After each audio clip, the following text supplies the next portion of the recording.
വലൈക്കും വറഹ്മത്തുള്ളാഹി വബറകാതുഹു. عليكم السلام. عليكم السلام. الحمد لله الذي أنزل القرآن تبيانا وتفصيلا لكل شيء وهدى وبشرى للمسلمين. اللهم صل وسلم وبارك على نبينا محمد وعلى آله وصحبه أجمعين. أهلا وسهلا ومرحبا بكم إلى تدبر سورة آل عمران.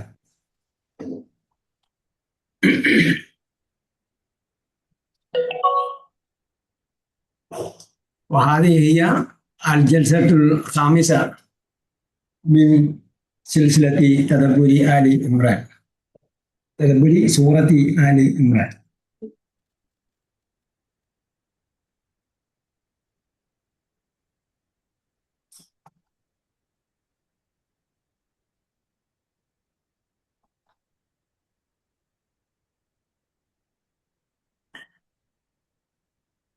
وقد وقفنا نهاية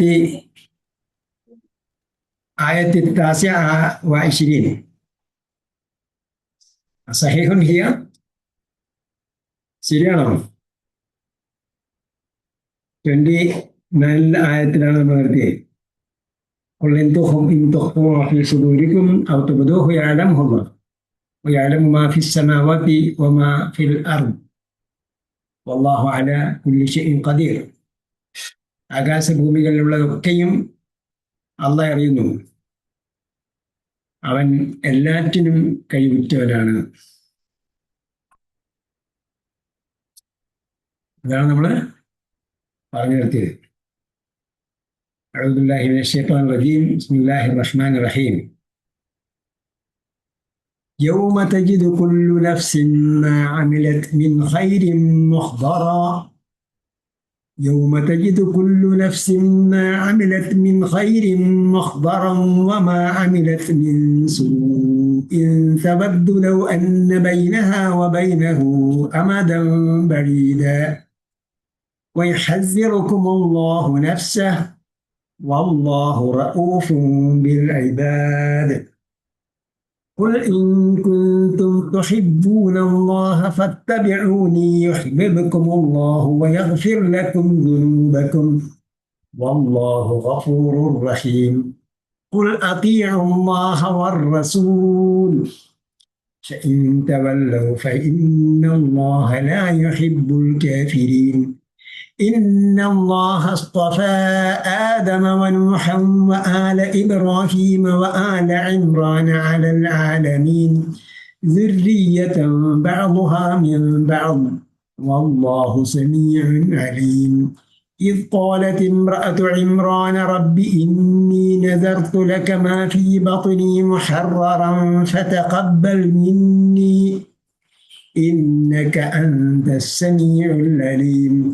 فلما وضعتها قالت رب إني وضعتها أنثى والله أعلم بما وضعت وليس الذكر كالأنثى وإني سميتها مريم وإني أعيذها بك وذريتها من الشيطان الرجيم. فتقبلها ربها بقبول حسن وأنبتها نباتا حسنا وكفلها زكريا كلما دخل عليها زكريا المحراب وجد عندها رزقا قال يا مريم أنى لك هذا قالت هو من عند الله إن الله يرزق من يشاء بغير حساب.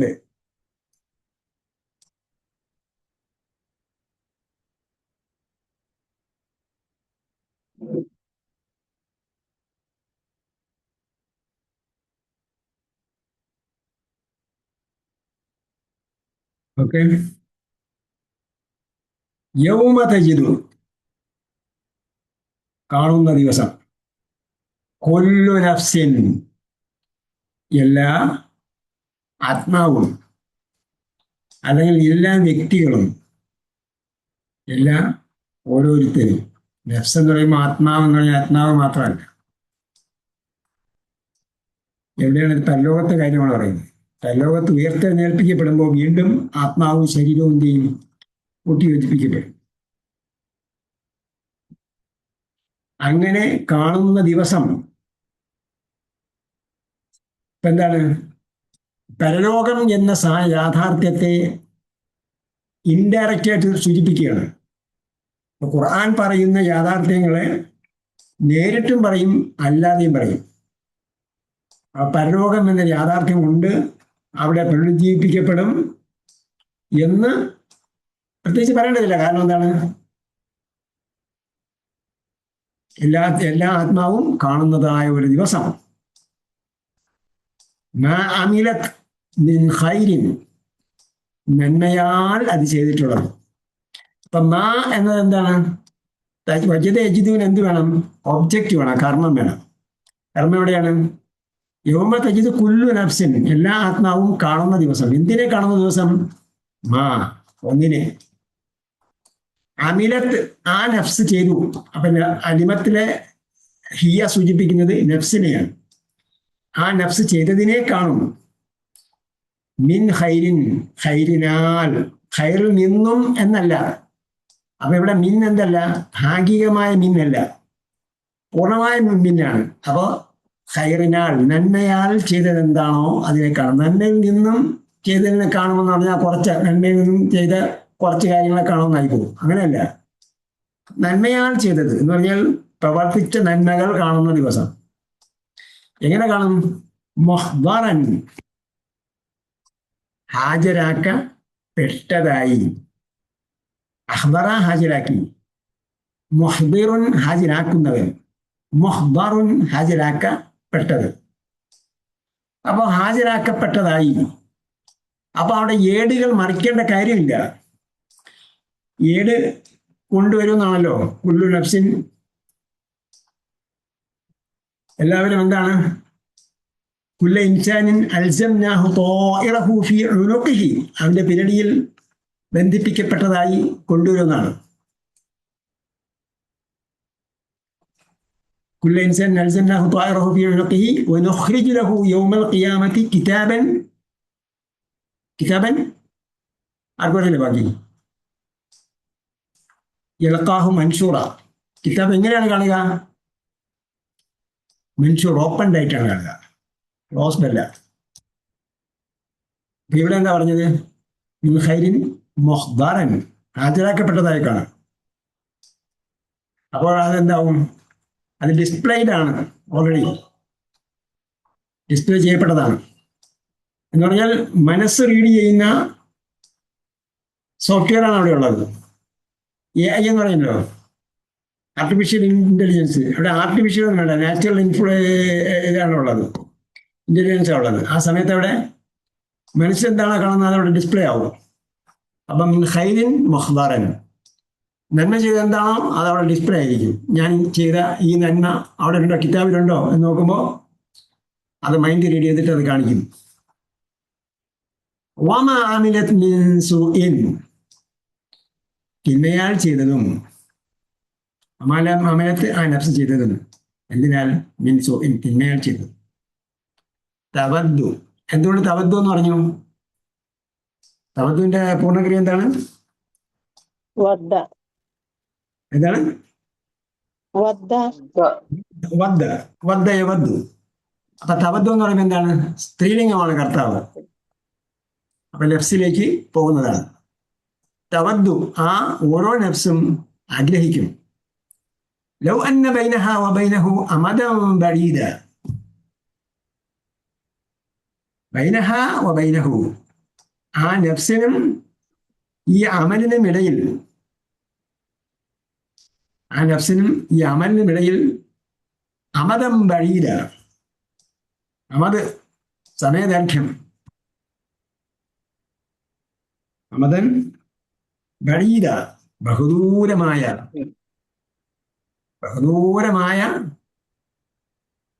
വഴിദൂരം അല്ലെങ്കിൽ ദൈർഘ്യം ഉണ്ടായിരുന്നെങ്കിൽ എത്ര നന്നായിരുന്നു.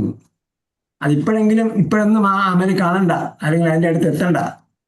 ആ അമലിന്റെ കോൺസിക്വൻസിന്റെ അടുത്ത് ഇപ്പോഴെങ്കിലും എത്തണ്ട. അതിനും ഇടയിൽ അത്രയും സമയമുണ്ടായിരുന്നെങ്കിൽ എത്ര നന്നായിരുന്നു എന്ന്. യുഹദ്ദിറുക്കും അല്ലാഹു നഫ്സ. ഇത്രയും പറഞ്ഞു നിർത്തിയിട്ട് അവിടെ തിരിയിട്ടിരിക്കുന്നുണ്ട്. അവിടെ എന്ത് ചെയ്യുന്നു? ഒരാശയം പൂർണ്ണമാവുകയാണ്. തിരിയിട്ടുണ്ട്. ആശയം എന്ത് ചെയ്യുന്നു? പൂർണ്ണമാവുക. യുഹദ്ദിറുക്കും അല്ലാഹു നഫ്സ. യുഹദ്ദിറുക്കും. യുഹദ്ദിറു എന്നതിൽ ക്രിയയുണ്ട്, കർത്താവുണ്ട്, കും എന്ന കർമ്മമുണ്ട്. അല്ല, ഇവിടെ ഹസറുവിന്റെ കർത്താവ് അള്ളാഹു എന്ന ലഫ്ദുൽ ജലാലത്താണ്. ഹസറുക്കും അതിന് കർമ്മമാണ്. ഹസറുക്കും അള്ളാഹു, അള്ളാഹ് എന്ത് ചെയ്യുന്നു? ഹദ്ദറ യുഹദ്ദിറു എന്താ അർത്ഥം? അവരെ സ്വതന്ത്രമാക്കി. എന്താണ്? സ്വതന്ത്രം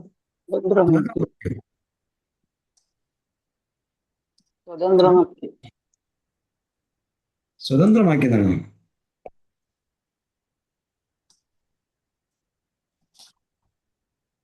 എന്താ പറയുന്നത്?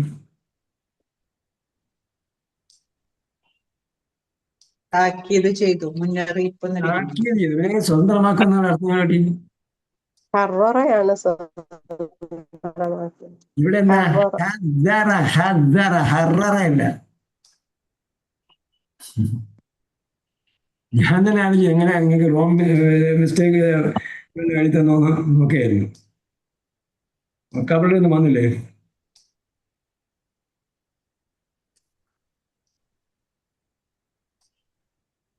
ഹദ്ദിർക്കും തന്നില്ല. താക്കീത് നൽകുന്നു, മുന്നറിയിപ്പ് നൽകുന്നു. നേരത്തെ അയച്ചെന്ന് തോന്നുന്നല്ലേ മക്കാബിളി? ഹദ്ദിറുക്കും അല്ലാഹു, അള്ളാഹ് നിങ്ങൾക്ക് താക്കീത് നൽകുന്നു. അപ്പൊ ഈ ഹദ്ദിറുവിന്റെ അള്ളാഹ് താക്കീത് നൽകുന്നു എന്തിനെ കുറിച്ച്? നഫ്സഹു, അവനെ കുറിച്ച് തന്നെ. അള്ളാഹ് അവനെ കുറിച്ച് തന്നെ നിങ്ങൾക്ക് താക്കീത് നൽകും. അപ്പൊ അള്ളാഹ് നിങ്ങൾ നേരത്തെ അമിനത്തിൻ സൂഇൻ എന്ന് പറഞ്ഞല്ലോ, ആ സൂഇനോട്ട് ബന്ധപ്പെടുത്തിക്കൊണ്ട് പറയാണ്, നിങ്ങൾ തിന്മ എന്തെങ്കിലും ചെയ്താൽ അള്ളാഹ് നിങ്ങളെ ശിക്ഷിക്കും. അതുകൊണ്ട് നിങ്ങളെ അള്ളാഹ് താക്കീത് നൽകുകയാണ്. നഫ്സഹു, അവനെ കുറിച്ച് തന്നെ. അല്ലാഹു റഊഫും ബിൽ ഇബാദ്. പക്ഷേ അള്ളാഹ് എന്തുകൂടിയാണ്? റഊഫുൻ. എന്താണ്? പരമദയാലു. പരമദയാലുവാണ്, കൃപാലുവാണ്. റഊഫ് എന്ന് പറഞ്ഞാല് ഉമ്മ കുഞ്ഞിനോട് കാണിക്കുന്ന സ്നേഹത്തിനാണ് റഊഫ് എന്ന് പറയുന്നത്. റഅഫത്ത് എന്ന് പറയുന്നത്. റഅഫത്ത് എന്ന് പറഞ്ഞാൽ ഉമ്മ കുഞ്ഞിനോട് കാണിക്കുന്ന സ്നേഹം എന്താണ്? ഏറ്റവും അലിവോടുകൂടിയുള്ള സ്നേഹമാണ്. കുഞ്ഞിനോട് ഏറ്റവും പരമമായ ദയയോട് കൂടിയുള്ള സ്നേഹമാണ്. സ്നേഹം പലവിധം ഉണ്ടല്ലോ. ഭാര്യ ഭർത്താവിനെ സ്നേഹിക്കുന്ന സ്നേഹമുണ്ട്, ഒരാള് സുഹൃത്തിനെ സ്നേഹിക്കുന്ന സ്നേഹമുണ്ട്, ഒരാൾ അയൽവാസിയെ സ്നേഹിക്കുന്ന സ്നേഹമുണ്ട്. ഓരോരുത്തരും നമുക്കറിയാലോ, പ്രിയതമനും പ്രിയതമയും തമ്മിൽ സ്നേഹിക്കുന്നത്. അങ്ങനെ ഒരു സ്നേഹത്തിന്റെ വ്യത്യസ്ത തലങ്ങളുണ്ട്. പക്ഷെ ഉമ്മ കുഞ്ഞിനെ സ്നേഹിക്കുന്നത് എങ്ങനെയാണ്? വേറെ ഒരു തരത്തിലാണ്. കുഞ്ഞിനോട് ഏറ്റവും അലിവുള്ള മനസ്സോടുകൂടിയായിരിക്കും കുഞ്ഞിനെ സ്നേഹിക്കുന്നത്. ആ സ്നേഹമാണ് റഅഫത്ത് എന്ന് പറയുന്നത്. അല്ലാഹു റഊഫുൻ, അതില് ഏറ്റവും അധികം കൃപയുള്ളവനാണ് അല്ലാഹ്. ബിൽ ഇബാദ്, തന്റെ ദാസന്മാരോട്. അപ്പൊ അള്ളാഹ് ശിക്ഷിക്കും. നിങ്ങളോട് അവനെ കുറിച്ച് താക്കീത് നൽകുന്നു. പക്ഷേ നിങ്ങൾ ഏത് സമയം പശ്ചാത്തലത്തിൽ മടങ്ങി തിരിച്ചു വന്നാലും അള്ളാഹ് സ്വീകരിക്കാൻ സന്നദ്ധമാണ്. അള്ളാഹ് എപ്പോഴും കൈനീട്ടിക്കൊണ്ടിരിക്കുകയാണ്. രാത്രിയിൽ പാപം ചെയ്യുന്നവൻ പശ്ചാത്തലിക്കാൻ വേണ്ടി പകൽ മുഴുവൻ അള്ളാഹ് സഹർഷം സ്വാഗതം ചെയ്തുകൊണ്ടിരിക്കുകയാണ്. അതേപോലെ പകൽ തിന്മ ചെയ്യുന്നവൻ രാത്രിയിൽ പശ്ചാത്തലത്തിൽ മടങ്ങാൻ വേണ്ടി അള്ളാഹ് സഹർഷം സ്വാഗതം ചെയ്തുകൊണ്ടിരിക്കുകയാണ്. ഒരു ദാസൻ അള്ളാഹിലേക്ക് പശ്ചാത്തലത്തിൽ മടങ്ങിയാൽ അള്ളാഹ്ക്ക് ഭയങ്കര സ്നേഹമായിരിക്കുന്നതാണ്, ഇഷ്ടമായിരിക്കുന്നത്. ഏത് സമയത്തും പശ്ചാത്തലത്തിൽ മടങ്ങിയാൽ അള്ളാഹ് സ്വീകരിക്കും. ഭൂമിയോളം വലിപ്പത്തിൽ തിന്മ ചെയ്തിട്ട് വീണ്ടും അടുത്ത ദിവസം പശ്ചാത്തലത്തിൽ മടങ്ങിയാലും അള്ളാഹ് സ്വീകരിക്കുന്നുണ്ട്. പരമദയാലുവാണ്, അകാരണമായി ശിക്ഷിക്കുന്നവനില്ല. അപ്പോൾ ചില തത്വങ്ങൾ പറയുകയാണെങ്കിൽ ഇൻ കുന്തും തുഹിബ്ബൂന അല്ലാഹ, നിങ്ങൾ അള്ളയെ സ്നേഹിക്കുന്നുവെങ്കിൽ. അപ്പൊ തുഹിബ്ബൂന എന്നത് എന്താണ്? അപൂർണ ക്രിയയാണ്. കുന്തും എന്നത് പൂർണ്ണക്രിയയാണ്. നിങ്ങൾ ആയിരുന്നു. അല്ലേ?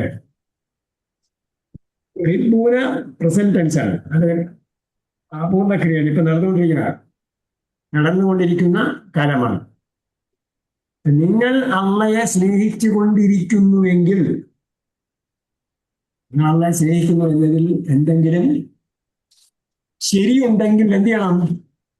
നിങ്ങൾ യഥാർത്ഥത്തിൽ അള്ളയെ സ്നേഹിക്കുകയാണോ എങ്കിൽ ഫത്തബിഉനി, നിങ്ങൾ എന്നെ ഫോളോ ചെയ്യുക.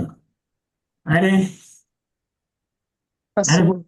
റസൂലിനെ. കാരണം ഖുൽ എന്ന് പറയുന്നത് ആദ്യമായും റസൂലിനോടാണ്. നിങ്ങൾ റസൂലിനോട് അല്ല പറയുകയാണ്, നിങ്ങൾ അള്ളയെ സ്നേഹിക്കുന്നു എങ്കിൽ എന്ത് ചെയ്യണം? എന്നെ ഫോളോ ചെയ്യും. ചില ആൾക്കാർ പറയും റസൂലിനെ ഫോളോ ചെയ്തില്ലെങ്കിൽ കുഴപ്പമില്ല, അള്ളാഹ് പറഞ്ഞ എന്താണോ അള്ള പറഞ്ഞാണല്ലോ, അതില് യാതൊരു തർക്കമില്ല, അതുകൊണ്ട് ഖുർആനെ പറഞ്ഞ മാത്രം കേട്ടാൽ മതി എന്ന് പറയുന്ന കുറെ ആൾക്കാരുണ്ട്. അത് പൊട്ടത്തരമാണ് എന്നത് ഇവിടെ തെളിഞ്ഞു. ഇങ്ങനെ ചില സംഗതികൾ പറയുന്ന, ഇസ്ലാമിലില്ലാത്ത സിദ്ധാന്തങ്ങൾ പറയുന്ന ആൾക്കാർ എന്ത് ചെയ്യാണ്? അവരുടെ അവരുടെ സ്വാർത്ഥ താല്പര്യത്തിന് വേണ്ടി ചില ആയത്തുകൾ, ചില വസ്തുതകൾ എടുത്ത് ഉദ്ധരിച്ച് എന്ത് ചെയ്യാണ്? അവരിഷ്ടപ്പെടുന്ന, അവരെ പിന്നാലെ പോകുന്ന കുറെ ആൾക്കാരുണ്ടല്ലോ, അവരെ വളച്ചു നിർത്തി അവരുടെ കൂട്ടത്തിൽ ഒതുക്കി നിർത്തുകയാണ്. ഖുർആൻ ഇങ്ങനെ പറഞ്ഞിട്ടുള്ളതോടെ. പക്ഷെ അവർ തന്നെ എഴുതിയ ഖുർആൻ പരിഭാഷകളിൽ ഒരുപാട് പൊട്ടത്തരങ്ങളുണ്ട്. അതുവരെ അവര് ഇങ്ങനെ കള്ളം പ്രചരിപ്പിക്കുന്ന ആൾക്കാർ കുറെ ഖുർആൻ പരിഭാഷകൾ അർപ്പിച്ചിട്ടുണ്ട്. അപ്പൊ അതിലൊരു കോപ്പി ഞാൻ കണ്ടവർ ഞാൻ നിങ്ങളെ മുമ്പ് പറഞ്ഞത് എൻ്റെ ഓർമ്മ. എവിടെന്നാണ്? സെലഫികളുടെ ഒരു കേന്ദ്രമാണ്, അരീക്കോട് എന്ന് പ്രസിദ്ധീകരിച്ച ഒരു പരിഭാഷ എൻ്റെ കിട്ടിയിട്ടുണ്ട്. അപ്പൊ അതിലെന്താണ്? ശരിക്കും ഭാഷയ്ക്ക് നിരക്കാത്ത പരിഭാഷകൾ പോലുമാണ്. അപ്പോൾ അവരുടെ സ്വാർത്ഥ താല്പര്യത്തിന് വേണ്ടി ചില വാക്യങ്ങൾ എടുത്തുകൊണ്ട് ഉദ്ധരിച്ച് പറഞ്ഞ് രക്ഷപ്പെടുന്നതല്ലാതെ ഖുർആൻ ആദ്യന്തം വായിക്കുന്ന ഏതൊരു കണ്ടുപിട്ടനും മനസ്സിലാവുന്ന ഒരു വസ്തുതയാണ്, റസൂലിനെ ഫോളോ ചെയ്യാതെ ഖുർആൻ ഫോളോ ചെയ്യാൻ പറ്റില്ല. ഖുർആൻ ഫോളോ ചെയ്താൽ അനിവാര്യമായും അയാളെ റസൂലിനെ ഫോളോ ചെയ്യണം. അതിൽ പെട്ട ഒരു ആയത്താണിത്. നീ കുന്തും തുഹിബ്ബൂന അല്ലാഹ, നിങ്ങൾ അള്ളയെ സ്നേഹിക്കുന്നുവെന്ന് ആരെങ്കിലും പറഞ്ഞാൽ അവനോട് പറയണം, ഇത്തബിഉനി, എന്നെ ഫോളോ ചെയ്യുക. എന്നാൽ എന്ത് ചെയ്യും? യുഹിബ്ബുക്കും അല്ലാഹ്, അള്ളാഹ് നിങ്ങളെ ഇഷ്ടം. നിങ്ങൾ അള്ളയെ ഇഷ്ടപ്പെടുന്നുവെങ്കിൽ എന്നെ ഫോളോ ചെയ്താലാണ് അള്ളാഹ് നിങ്ങളെ തിരിച്ചിഷ്ടപ്പെടുക. എന്താ ആലോചിച്ച് നോക്കിയേ. നമ്മൾ പറയും ഞാൻ അള്ളയെ ഇഷ്ടപ്പെടുന്നു, എന്നാൽ അള്ളാഹ് എന്നെ ഇഷ്ടപ്പെടും. അള്ളയെ ഇഷ്ടപ്പെടുന്നു എന്നൊരാൾ പറഞ്ഞിട്ടുണ്ടെങ്കിൽ ആ പറഞ്ഞ വാദഗതിക്ക് എന്തെങ്കിലും ന്യായീകരണം ഉണ്ടെങ്കിൽ അയാൾ റസൂലിനെ ഫോളോ ചെയ്യണം. ഇത്തബിഉനി എന്നാണ്. റസൂൽ പറഞ്ഞ എന്താണോ അതിനെ പിന്തുടരണം. ഇല്ലെങ്കിൽ അയാൾ അള്ളയെ സ്നേഹിച്ചു എന്ന് പറയുന്നതിന് യാതൊരു അർത്ഥമില്ല. അതുപോലെ അങ്ങനെ റസൂലിനെ ഫോളോ ചെയ്തിട്ടുണ്ടെങ്കിൽ അള്ളാഹ് നിങ്ങളെ തിരിച്ച് സ്നേഹിക്കും. സ്നേഹിക്കും എന്ന് മാത്രമല്ല, വയഗ്ഫിർ ലക്കും ദുനൂബക്കും. അപ്പൊ ഇവിടെ രണ്ട് സ്ഥലങ്ങളിലും ജസ്മ് ചെയ്താണ് പറഞ്ഞത് കേട്ടോ. സുക്കൂൻ ചെയ്തിട്ടുണ്ട് അബൂണക്രിയുടെ അവസാനം. യുഹിബ്ബുക്കും. അപ്പൊ യുഹിബ്ബ് എന്ന അതിന് യുഹിബ്ബിന് സുക്കൂൻ വന്നു. യഗ്ഫിർ ലക്കും എന്ന് പറഞ്ഞ യഗ്ഫിറിന് സുക്കൂൻ വന്നു. എന്താ കാര്യം? ഇന്നിന്റെ ജവാബ്. ഇന്നിന്റെ ജവാബാണ്. ഇന്നെന്ന് പറഞ്ഞ ഷർത്താണ്. ഷർത്ത് എന്താ? കുന്തും തുഹിബ്ബൂന അല്ലാഹ.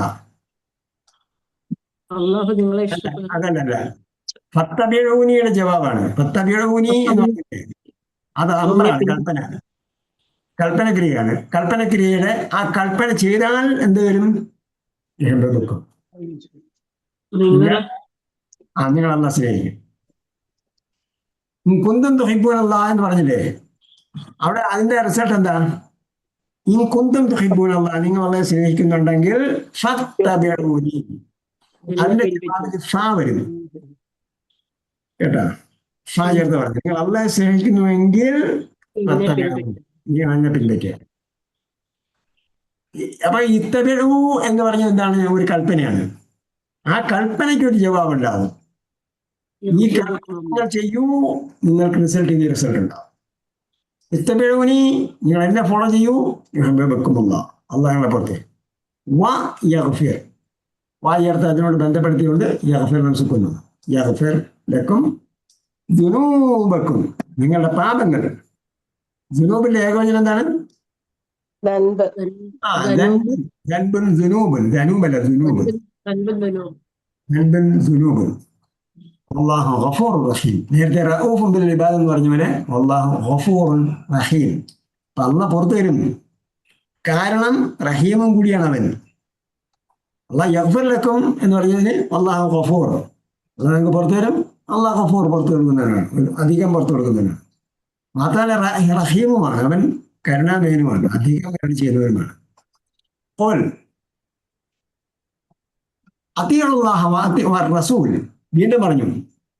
നേരത്തെ പറഞ്ഞില്ലേ ഖുർആൻ മാത്രം ഫോളോ ചെയ്താൽ മതി, അള്ളാഹ് റസൂലിനെ നിങ്ങൾ അനുസരിക്കേണ്ട കാര്യമില്ല എന്നാരെങ്കിലും പറഞ്ഞിട്ടുണ്ടെങ്കിൽ അവൻ ഏറ്റവും വലിയ കള്ളമാണ് പറഞ്ഞത്. ഗുരുതരമായ തെറ്റാണ് പറഞ്ഞത് എന്ന് മാത്രമല്ല ഗുരുതരമായ കള്ളമാണ് പറഞ്ഞത്. കാരണം ഖുർആൻ ഫോളോ ചെയ്താൽ ശരി, ഖുർആൻ ഫോളോ ചെയ്യണമെന്ന് പറഞ്ഞാൽ ഒരു നിലയ്ക്ക് ശരിയാണ്. കാരണം എന്താ? ഖുർആൻ ഫോളോ ചെയ്താൽ റസൂലിനെ ഫോളോ ചെയ്യണം, അപ്പൊ അത് മതി. ഖുർആൻ ഫോളോ ചെയ്യാൻ പറഞ്ഞാൽ അത്തിയുള്ളാഹ വർ റസൂൽ, നിങ്ങൾ അള്ളയെ അനുസരിക്കണം, റസൂലിനെ അനുസരിക്കണം. വേറെ സ്ഥലത്ത് അത്തിയുള്ളാഹ വ അത്തിയുർ റസൂൽ എന്ന് പറഞ്ഞിട്ടുണ്ട്. നിങ്ങൾ അള്ളയെ അനുസരിക്കൂ, റസൂലിനെ അനുസരിക്കൂ എന്ന് അത്തിയ റിപ്പീറ്റ് ചെയ്തിട്ടുണ്ട്. ഇവിടെ അത്തിയുള്ളാഹ വർ റസൂൽ, അത്തിയു എന്ന ഒറ്റ കൽപ്പനയുണ്ട്. അള്ളയെയും റസൂലിനെയും അനുസരിക്കണം. അപ്പൊ അള്ളയെ അനുസരിക്കണം, റസൂലിനെ അനുസരിക്കണം എന്നുള്ളത് യാതൊരു തർക്കം. അള്ളയെ അനുസരിക്കണം, റസൂലിനെ അനുസരിക്കണം എന്നതിൽ യാതൊരു തർക്കവും. എന്താർത്ഥം? ഇനി പിന്തിരിഞ്ഞാൽ നിങ്ങൾ പിന്തിരിഞ്ഞാൽ നിങ്ങൾ പിന്തിരിഞ്ഞിട്ടുണ്ടെങ്കിൽ അള്ളാഹ് ഇഷ്ടപ്പെടില്ല. ആരെ ഇഷ്ടപ്പെടില്ല? അപ്പൊ എന്ന് പറഞ്ഞാൽ എന്താ അർത്ഥം? റസൂല എന്ന് പറഞ്ഞതിന്റെ വിരുദ്ധമായിട്ട് ആരെങ്കിലും ചെയ്താൽ അവൻ എന്തായിരിക്കും?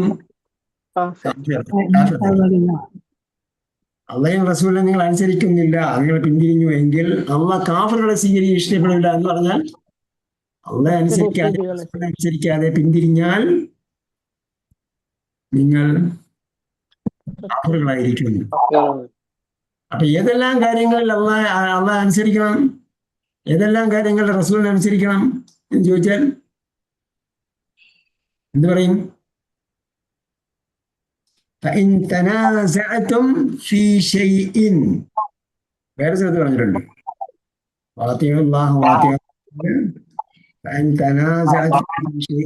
നിങ്ങൾ ഏതെങ്കിലും ഒരു കാര്യത്തിൽ തർക്കമുണ്ടായാൽ ഫറുദ്ദൂഹു ഇലല്ലാഹി വറസൂൽ, നിങ്ങൾ അതിനെ അള്ളാഹിലേക്കും റസൂലിലേക്കും മടക്കണം. അല്ലേ? അതേപോലെ വേറെ സ്ഥലത്ത് പറഞ്ഞിട്ടുണ്ട് മുഅ്മിനിൻ വലാ മുഅ്മിനത്തിൻ ഇദാ ഖദല്ലാഹു വറസൂലുഹു അംറൻ, അള്ളയും റസൂലും ഒരു കൽപ്പന പുറപ്പെടുവിച്ചാൽ മാക്കാന്റെ അർത്ഥം എന്താണ്? ആയിരുന്നില്ല,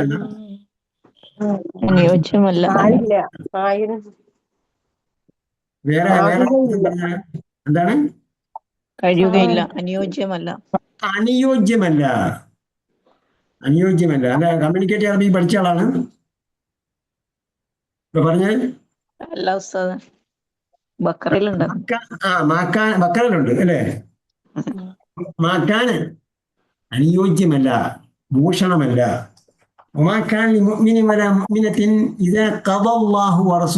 അള്ളയും റസൂലും ഒരു ജഡ്ജിമെന്റ് നടത്തിയാൽ, കഥ എന്ന് പറഞ്ഞാൽ വിധിച്ചു, ജഡ്ജിമെന്റ് നടത്തിയാൽ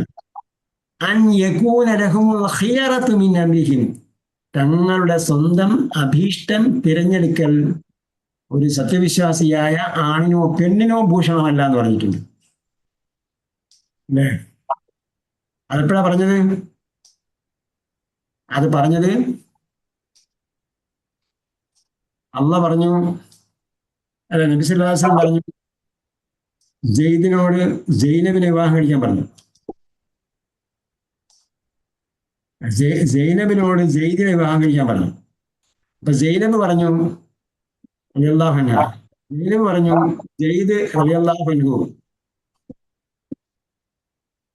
അദ്ദേഹം വിമുക്ത അടിമയുടെ മകനാണ്. നബി സല്ലല്ലാഹു അലൈഹി വസല്ലം മോചിപ്പിച്ച അടിമയുടെ മോനാണ്. വിമുക്ത അടിമയാണ്, മകനല്ല, വിമുക്ത അടിമയാണ് സെയ്ദ്. അപ്പോ ജൈനബ് എന്താണ്? ഖുറൈശി കുലീനയാണ്, കുടുംബ മഹിമയുള്ള സ്ത്രീയാണ് ജൈനബ്. അപ്പൊ എന്ത് ചെയ്തു? അവരും അവരുടെ കുടുംബവും വിമുഖത കാണിച്ചു. ഇപ്പൊ എന്താണ്? തികച്ചും ഒരു വൈവാഹികമായ വിഷയം വന്നപ്പോഴാണ് ഈ വിഷയം ആവിർഭവിച്ചത്. അപ്പൊ ഇങ്ങനെ അവർ വിമുഖത കാണിച്ചപ്പോൾ ആയത്തിറങ്ങിയതാണ് ഒമാക്കാൻ മുഅ്മിനും വലാ മുഅ്മിനത്തിൻ ഇദാ ഖദല്ലാഹു വറസൂലുഹു അംറൻ യകൂന ലഹുൽ ഖിയറത്തു മിൻ അംരിഹി. അള്ളാഹും റസൂലും ഒരു കൽപ്പന പുറപ്പെടുവിച്ചു കഴിഞ്ഞാൽ അവരുടെ സ്വന്തം തെരഞ്ഞെടുക്കൽ ഒരു സത്യവിശ്വാസിയായ ആണിനോ പെണ്ണിനോ ഭൂഷണമല്ല എന്ന് പറഞ്ഞു. അങ്ങനെ വേറെയും ജഡ്ജിമെന്റുകൾ റസൂലുള്ളാഹി സ്വല്ലല്ലാഹു അലൈഹി വസല്ലം നടത്തിയ സന്ദർഭത്തിൽ അതിനെ ക്രിട്ടിസൈസ് ചെയ്തുകൊണ്ട് അതിനെ ഇഷ്ടപ്പെടാത്തവരെ ക്രിട്ടിസൈസ് ചെയ്തുകൊണ്ട് അതിനെ വിമർശിച്ചുകൊണ്ട് ആയത്തുകൾ ഇറങ്ങിയിട്ടുണ്ട്. അപ്പോ അള്ളാഹെ അനുസരിക്കുന്നത്, റസൂലിനെ അനുസരിക്കുന്നത് അങ്ങനെ ഒരു മേഖലയിലല്ല, മറിച്ച് എന്താണ്? ജീവിതത്തിന്റെ എല്ലാ മേഖലകളിലും അള്ളാഹയും റസൂലിനെയും അനുസരിക്കണം.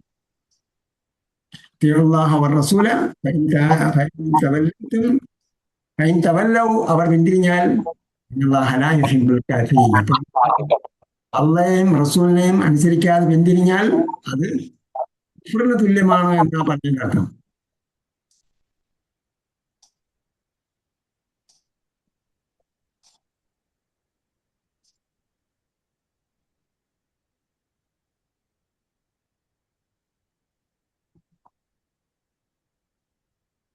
إن الله اصطفى آدم ونوحا وآل إبراهيم وآل عمران على العالمين. الله എന്തെയ്തു? ഇസ്തഫ. എന്താണ് ഇസ്തഫ? തിരഞ്ഞെടുത്ത്. ഓക്കെ, അതിന്റെ കർത്താവിന്റെ രൂപം എന്തായിരിക്കും? മുസ്തഫ. കർമ്മത്തിന്റെ രൂപം എന്തായിരിക്കും?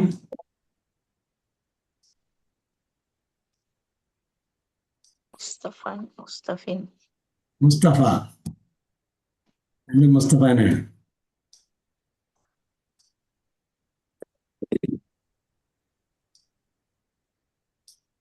മുസ്തഫ. മുഹമ്മദ് മുസ്തഫ എന്ന് പറഞ്ഞാൽ എന്താണ്? കർത്താവിന് രൂപമാണോ കർമ്മത്തിന്റെ രൂപമാണോ?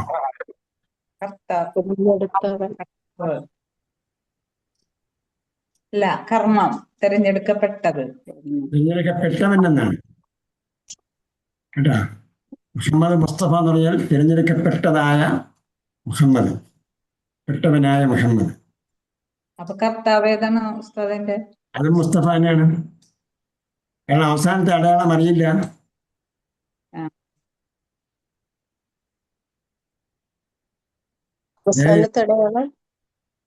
മുസ്തഫ എന്ന് തന്നെയാണ്. മുസ്തഫൻ എന്നാ വരിക. മുസ്തഫൻ എന്നാണ്. അതെ, അവസാനം ഹദായുടെ യായുണ്ട്. തമ്മിൽ കഴിയുമ്പോൾ അലിഫ് വരുമല്ലോ. അലിഫിന് പകരം ഇസ്തഫ യസ്തഫി പോലെയാണെങ്കിൽ ഹദായുടെ യായിടും. അലിഫിന് പകരം. അപ്പൊ ആ അർത്ഥമാണ് മുസ്തഫ എന്ന് പറഞ്ഞാൽ അതേ പദമാണ്. മുസ്തഫ എന്ന് പറഞ്ഞാൽ റസൂൽ എന്ന് പറഞ്ഞാൽ എന്താണ്? ഇസ്തിഫ ആണ്. നബിമാരെ അല്ലെങ്കിൽ റസൂലിനെ അള്ളാഹ് എന്ത് ചെയ്യാണ്? പ്രത്യേകമായി സവിശേഷമായി തിരഞ്ഞെടുക്കുന്നതാണ്. ഇഖ്താറ പോലെയല്ല. ഇഖ്താറ എന്ന് പറഞ്ഞാൽ തിരഞ്ഞെടുത്തു. അതിനേക്കാളും സവിശേഷമായ രീതിയിൽ, സവിശേഷമായ ഘടനയിൽ, പല സവിശേഷതകളോടും കൂടി തിരഞ്ഞെടുക്കുന്നതിനാണ് ഇസ്തഫ എന്ന വാക്ക് ഉപയോഗിക്കുന്നത്. ഷറഫുദ്ദീൻ സാഹിബ് കുറച്ചു നേരം മൈക്ക് ഓഫ് ചെയ്യണേ. ഇത് നോക്കട്ടെ എവിടെയാണ് അവിടെ നിന്നാണ് അപശബ്ദം വരുന്നതെന്ന്.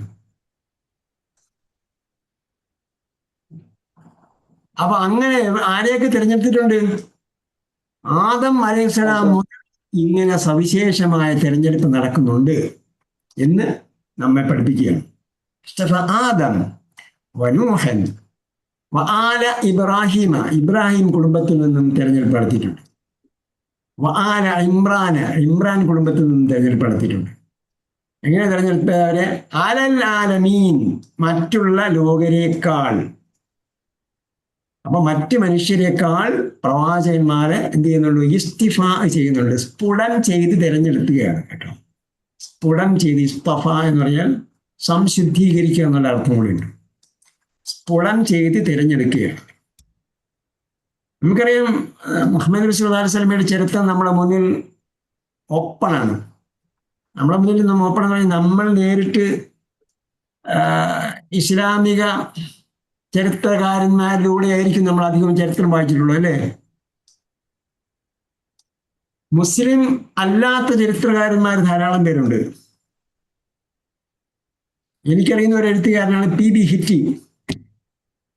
അപ്പൊ നമ്മൾ ഇസ്ലാമിക് ഹിസ്റ്ററി പഠിക്കുന്ന സമയത്ത് യൂണിവേഴ്സിറ്റി ഓഫ് കേരള റെഫർ ചെയ്ത, നമ്മൾ പഠിക്കാൻ വേണ്ടി റെഫറൻസ് ഗ്രന്ഥമായി തന്ന ഗ്രന്ഥങ്ങളുടെ കൂട്ടത്തിൽ ഉള്ള ഒരു പുസ്തകമാണ് PB ഹിറ്റിയുടെ ഹിസ്റ്ററി ഓഫ് ഇസ്ലാം.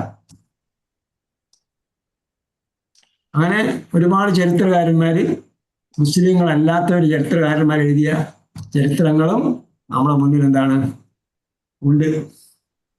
അപ്പൊ അതിൽ നബി സല്ലല്ലാഹു അലൈഹി വസല്ലമയുടെ ശൈശവം മുതൽ അല്ല ജനനത്തിന് മുമ്പ് മുതലുള്ള ഹിസ്റ്ററി എഴുതപ്പെട്ടിട്ടുണ്ട്. അപ്പൊ അതിൽ നിന്നൊക്കെ നമുക്ക് അത് മനസ്സിലാക്കാൻ പറ്റും. അദ്ദേഹത്തിന്റെ ശൈശവത്തിലോ ബാല്യകാലത്തിലോ ഒരു തിന്മയിലും അകപ്പെട്ടിട്ടില്ല, ഒരു തെറ്റും അകപ്പെട്ടിട്ടില്ല, ഒരു കളവും പറഞ്ഞിട്ടില്ല. ജീവിതത്തിൽ പൂർണ്ണമായ സംശുദ്ധി മാത്രമേ പാലിച്ചിട്ടുള്ളൂ. ഇസ്ലാമിക ചരിത്രകാരന്മാരിലൂടെ അല്ല, മുസ്ലിങ്ങളല്ലാത്ത ചരിത്രകാരന്മാരിലൂടെ നമ്മൾ വായിക്കണം. അപ്പൊ അവരെല്ലാം എഴുതി വെച്ചിരിക്കുന്ന സംഭവം. വേറെ ഒരുപാട് ഗ്രന്ഥങ്ങളുണ്ട്. PB ഹിറ്റിയുടെ ഇസ്ലാമിക് ഹിസ്റ്ററി വായിച്ചു നോക്കിയാൽ നമുക്ക് അറിയാൻ പറ്റും. ഇസ്ലാമിനെ ഒരു നല്ല, അതിൻ്റെ എല്ലാവിധ സവിശേഷതകളും അവതരിപ്പിക്കുന്ന ഒരു ഗ്രന്ഥമാണ് PB ഹിറ്റിയുടെ ഇസ്ലാമിക് ഹിസ്റ്ററി. അതുപോലെ സംഭവങ്ങൾ വേറെ ചരിത്രകാരന്മാരും കാണും. അങ്ങനെ അതേപോലെയാണ് മറ്റു നബിമാരെയും സംശുദ്ധീകരിച്ച് തിരഞ്ഞെടുത്തിരിക്കുന്നത്.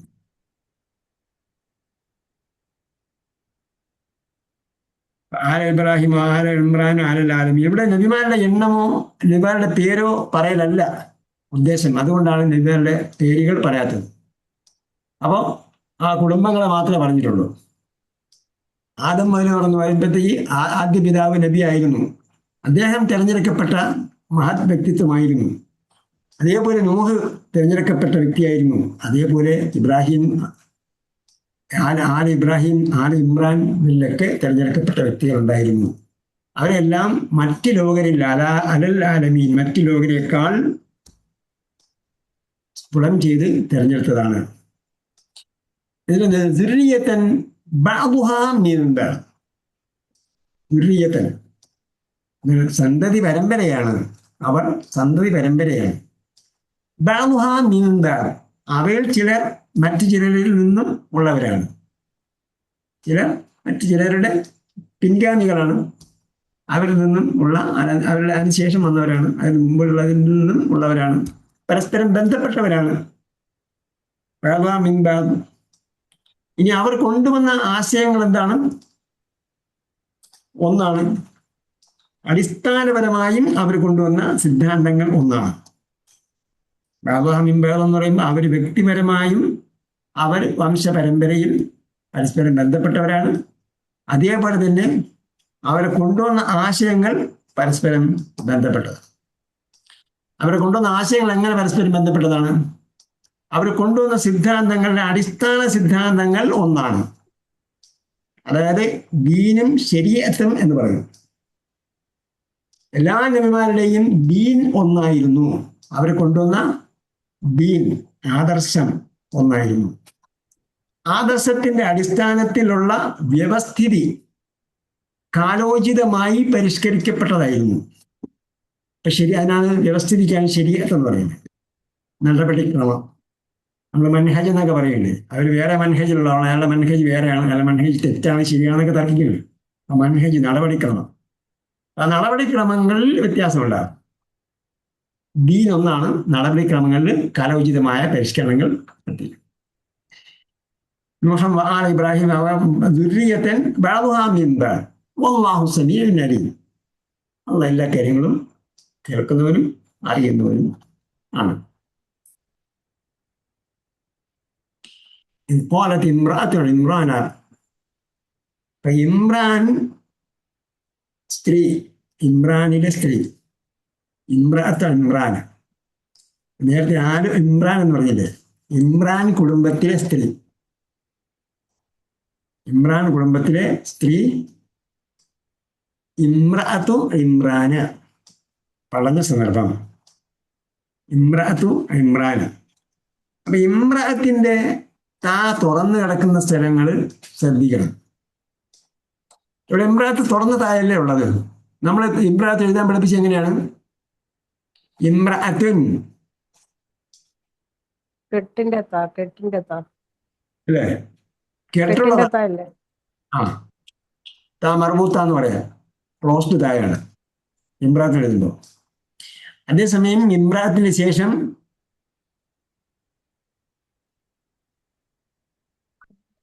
ഖാലത്ത് ഇമ്രാത്ത്, ആ തായ്ക്ക് ശേഷം ഇദാഫത്ത് ചെയ്ത് വന്നാൽ എന്താണ് വരിക? ഇമ്രാഅത്ത് ഓപ്പൺ തായായിരിക്കും വരിക.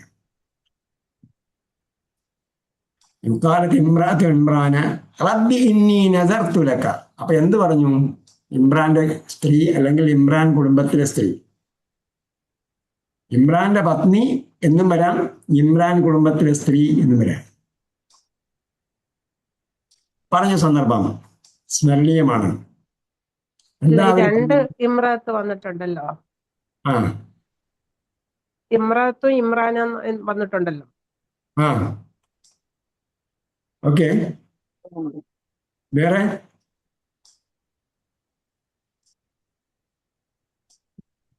വേറെ ഏത് ഇമ്രത്താണ്? അല്ല, അപ്പൊ സ്ത്രീ എന്നല്ലേ ഇവിടെ പറയാ? ഇത് കാലത്ത് ഇമ്രാത്ത് ഇമ്രാന, ഇമ്രാൻ കുടുംബത്തിലെ സ്ത്രീ എന്നും വ്യാഖ്യാതാക്കൾ പറഞ്ഞിട്ടുണ്ട്. അതേപോലെ ഇമ്രാന്റെ പത്നി എന്നും വ്യാഖ്യാതാക്കൾ ഓക്കെ ഓക്കെ, മനസ്സിലായി. ഇമ്രാന്റെ കുടുംബത്തിലെ സ്ത്രീ. എന്താണ് അവർ പറഞ്ഞത്? റബ്ബി ഇന്നി നസർതു ലക, ആ ഞാൻ നേർച്ചയാക്കി, നസറ നേർച്ചയാക്കി.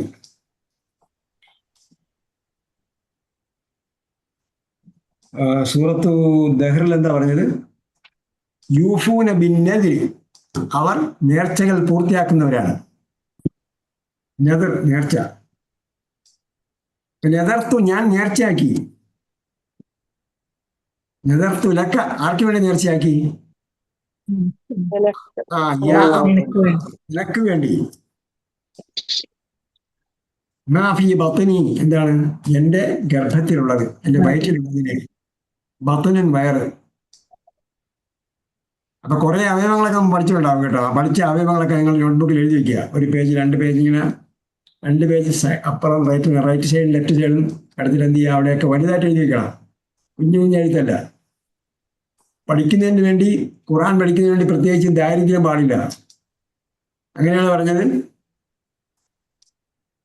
പിശുക്കന്മാരെ അള്ളാഹ് സ്നേഹിക്കില്ല എന്ന് പറഞ്ഞില്ലേ? ഇല്ല, വേറെ നല്ല നോട്ട് ബുക്കാണല്ലോ. ഇത് നല്ല നോട്ട് ബുക്കാ എഴുതല്. നല്ല നോട്ട്ബുക്ക് എഴുതിയിട്ട് ചെറുതായിട്ട് എഴുതിയല്ല വേണ്ടത്, അല്ലല്ല, ഒരു വര വിട്ടിട്ട്. ആ വിശാലമായിട്ട് എഴുതണം. അപ്പോൾ അവയവങ്ങളുടെ പേരൊക്കെ എഴുതി വെക്കുക. ശരീരത്തിന്റെ ഭാഗങ്ങളുടെ പേര് നമ്മൾ കുറെ പഠിച്ചിട്ടുണ്ട്. അലം നജ്അൽ ലഹു ഐനൈൻ വലിസാനൻ വശഫതൈൻ, ഉദുനൻ ആദാനും പഠിച്ചു, യദൻ പഠിച്ചു, രിജ്ലൻ പഠിച്ചു, കാൽമുട്ട് കൈമുട്ടൊക്കെ പഠിച്ചില്ലേ?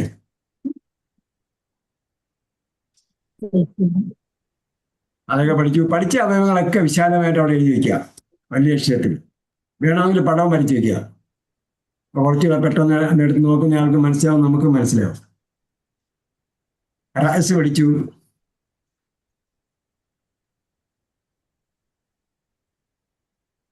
പിന്നെ നിങ്ങൾക്ക് പത്ത്. അറിയാവുന്ന വാക്കൊക്കെ അവിടെ എഴുതി വെക്കുക. പിന്നെ നിങ്ങൾ ചാറ്റ് GPT എടുത്തോ ജെമിനി എടുത്തൊക്കെ ചോദിച്ചാൽ ചില ഭാഗങ്ങൾ വേറെയും പറഞ്ഞു തരും. അപ്പൊ ബാക്കി ഭാഗങ്ങളും പഠിക്കാം. വജ്ഹുൻ പഠിച്ചു. വജ്ഹ് പഠിച്ചു. മുടിക്ക് എന്തോ പറയുന്നത് അറിയുന്നു. അതൊക്കെ പഠിക്കാത്ത കാര്യങ്ങളൊക്കെ പഠിക്കും. ഞാൻ ഇടയ്ക്ക് ചോദിക്കുന്നുണ്ട് ജെമിനിയോട്, ചാറ്റ് GPT. ഉറപ്പ് തന്നെയാന്ന് ചോദിക്കണം കേട്ടോ. നമ്മളെല്ലാം ചോദിച്ചിട്ട് ജെമിനിയോട് ചോദിച്ചിട്ട് ആർ യു ഷുവർ എന്ന് ചോദിക്കണം. അങ്ങനെ ചോദിക്കല് ഉറപ്പാണോ ചോദിക്കും. മലയാളത്തിൽ എഴുതി ചോദിക്കല്. വേണം ചോദിക്കാം, ഇതാര് പറഞ്ഞു എന്നോട് ചോദിക്കുക. ആ നമ്മൾ ഇസ്ലാമികമായ എന്തെങ്കിലും നിയമം ചോദിച്ചാലേ ഇതാര് പറഞ്ഞു. അല്ല, അവര് ചോദിക്കും, കൂടുതൽ വിശദീകരണം വേണോന്ന് ചോദിക്കാറുണ്ട്. അങ്ങനെയല്ല, നമ്മൾ സ്പെസിഫിക് ആയിരിക്കണം. ആ ഇതാര് പറഞ്ഞു, ഏത് കിതാബിൽ പറഞ്ഞു എന്ന് കൂടെ ചോദിച്ച് ഉറപ്പ് വരുത്തണം. ഓക്കെ. ഇതിന്റെ ഏറ്റവും വലിയ AI-യുടെ ഏറ്റവും വലിയ ഡിസഡ്വാൻറ്റേജ് ഞാൻ ചോദിച്ചു ഈയിടെ 2 ദിവസം മുമ്പ്. What are the disadvantages of AI? AI-യുടെ അതിന്റെ പോരായ്മകൾ എന്തെല്ലാമാണ്? മേന്മകൾ ഒരുപാടുണ്ട്. പോരായ്മകൾ എന്തെല്ലാമാണെന്ന് ചോദിച്ചു. അതിലെ പ്രധാന പോരായ്മയായിട്ട് അവർ തന്നെ പറയുന്നത് ഹാലുസിനേഷൻ ആണ്, സാങ്കല്പികം. സാങ്കല്പികമായ ചില കാര്യങ്ങൾ പറയും. പ്രത്യേകിച്ച് നമ്മൾ എന്തെങ്കിലും കാര്യം ചോദിക്കുകയാണെങ്കിൽ ഇദ്ദേഹം ആളാണ്. ഇപ്പൊ ഞാൻ പറഞ്ഞു കൊടുത്തിട്ടുണ്ട്, ഞാൻ പഠിപ്പിക്കുന്ന 21 രൂപങ്ങളുടെ അടിസ്ഥാനത്തിലാണ് ഞാൻ പഠിപ്പിക്കുന്നതെന്ന്. അപ്പൊ ഞാൻ എന്തെങ്കിലും ഒരു വാക്കിന്റെ അർത്ഥം ചോദിച്ചാൽ ഉടനെ പറഞ്ഞാൽ നമുക്ക് ആ 21 രൂപത്തിലേക്ക് ഇതിനെ മാറ്റണോ എന്ന് ചോദിക്കും. നിങ്ങൾ പഠിപ്പിക്കുന്ന 21 രൂപങ്ങൾ പറഞ്ഞല്ലോ എന്ന് ചോദിക്കും. അപ്പോ സ്വന്തം ഇങ്ങോട്ട് ചോദിക്കാണ്ട് നമ്മളിപ്പോ ചോദിക്കാതല്ലേ. അതേപോലെ സാങ്കല്പികമായ ചില ഉത്തരങ്ങൾ തരും. അപ്പൊ അതുകൊണ്ട് നമ്മൾ ഏതെങ്കിലും ഒരു ആശയം, ഇപ്പോൾ അർത്ഥങ്ങൾ മാത്രമല്ല, അർത്ഥങ്ങളൊക്കെ ആണെങ്കിൽ ഒക്കെ വലിയ പ്രശ്നമില്ല. നമ്മൾ എന്തെങ്കിലും ഒരു ആശയം, ഒരു തത്വം, അല്ലെങ്കിൽ ഒരു വിധി, നമുക്കൊരു തീരുമാനത്തിലെത്താൻ വേണ്ടി ഒരു വിഷയത്തിൽ ഒരു വിധി ചോദിക്കുമ്പോൾ ഇതാര് പറഞ്ഞു, നിങ്ങൾക്ക് ഉറപ്പാണോ ഇങ്ങനെയാണ് ഒരു വിധി ഉണ്ട് എന്ന്? ഇതാര് പറഞ്ഞു, ഏത് കിതാബിൽ പറഞ്ഞു എന്ന് ചോദിക്കുക. എത്ര മൂല്യത്തിലാണ് പറഞ്ഞത്, ഏത് സാഹചര്യത്തിലാണ് പറഞ്ഞത്, എനിക്ക് കൃത്യമായിട്ട് ചോദിച്ചാൽ കൃത്യമായിട്ട് പറഞ്ഞു തരും. നോ ഞാൻ അത് ഒരു ഐഡിയയിൽ പറഞ്ഞതാണെന്നൊക്കെ ചിലപ്പോൾ പറഞ്ഞു കളയും. അപ്പൊ നമുക്ക് ഒരിക്കലും ഫോളോ ചെയ്യരുത്. അതായത് എപ്പോഴും നമ്മൾ സാങ്കേതികവിദ്യ ഉപയോഗിക്കുമ്പോൾ, പ്രത്യേകിച്ച് AI-യുടെ പ്രാരംഭ കാലഘട്ടമാണ് ഇപ്പോഴും, സാങ്കേതികവിദ്യ ഉപയോഗിക്കുമ്പോൾ എപ്പോഴും നമ്മൾ ചെയ്യേണ്ടത് അതിൻ്റെ ഡിസഡ്വാൻറ്റേജ് മനസ്സിലാക്കി വയ്ക്കുക. ഗുണവശങ്ങളും ദോഷവശങ്ങളുമുണ്ട്. അതിൻ്റെ ദോഷവശങ്ങളും അതിൻ്റെ മേന്മയും എന്തായാലും പറയാം പോരായ്മകളുമുണ്ട്. അതിൻ്റെ പോരായ്മകൾ എപ്പോഴും നമ്മൾ ഫോളോ ചെയ്യണം. കാരണം നമ്മളൊരു വിധിക്ക് വേണ്ടിയാണ് ചോദിക്കുക. ഈ ഹദീസ് സഹീഹാണോ എന്ന് ചോദിക്കാം.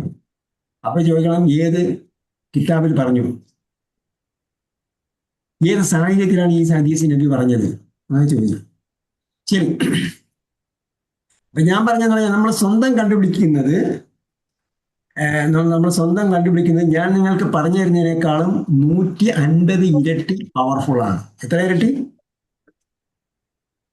150 ടൈംസ് ബെനിഫിഷ്യൽ എന്നാണ്. അതിൽ അത്രയും പ്രയോജനപ്രദമായി. 150 ഇരട്ടി പ്രയോജനപ്രദമാണ്. നമ്മൾ സ്വന്തം തയ്യാറാക്കുന്ന നോട്ട്, നമ്മൾ സ്വന്തം കണ്ടുപിടിക്കുന്നത്. അതിനാണ് സ്വന്തം കണ്ടുപിടിക്കാൻ പറയുന്നത്.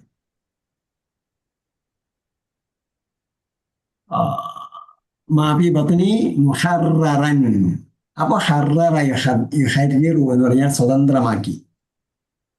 അതെവിടെ ഈ റബ്ബി എന്നുള്ളതിന് ശരിക്കും യാ വേണ്ടതല്ലേ? എന്റെ റബ്ബേ എന്ന് പറയുമ്പോ അപ്പൊ എന്റെ റബ്ബേ എന്ന് പറയുന്നിടത്തൊന്നും ഖുർആനിൽ യാ ഇല്ല. എവിടെയെങ്കിലും ഉണ്ടോ? എന്റെ റബ്ബേ എന്ന് വിളിക്കൂലേ, പറയുന്നിടത്തൊന്നും ഖുർആനിൽ യാ ഇല്ല. ഉദാഹരണം, റബ്ബി ഗഫിർലി വലി വാലിദയ്യ, യാ ഇല്ല. റബ്ബി ഖദ് ആതൈതനി മിനൽ മുൽക്കി, യാ ഇല്ല. റബ്ബി ജഅൽനി മുഖീമ സ്വലാത്തി, യാ ഇല്ല. റബ്ബി ലിമ, റബ്ബെ എന്നെ എന്തുകൊണ്ട് നീ ഒറ്റയ്ക്ക് വിട്ടയക്കുമോ എന്നൊക്കെ ചോദിച്ചിട്ട് പറയുന്നുണ്ട്. അവിടെ എന്താണ്? യാ ഇല്ല. നമ്മൾ ആ റബ്ബി എന്ന് വന്നിരിക്കുന്ന ഭാഗങ്ങളൊക്കെ സെർച്ച് ചെയ്ത് നോക്കുക, അവിടെ ഒരു സ്ഥലത്തും യാ ഇല്ല. കാരണം യാ വേണമെന്നില്ല. ആ യാക്ക് പകരമാണ് കെസറുള്ളത്. അതിന് യാക്ക് പകരമാണ് അവിടെ കെസറുള്ളത്. കെസർ വരാൻ വേറെ വഴിയൊന്നുമില്ല. കെസ് വരുത്തുന്ന പദങ്ങളൊന്നും വന്നിട്ടില്ല. കെസ് വരുത്തേണ്ട ആ സംഭവമൊന്നും വന്നിട്ടില്ല. അതിന് മുമ്പുള്ള വാക്കിനോട് ഇലാഫത്ത് ചെയ്തതല്ല.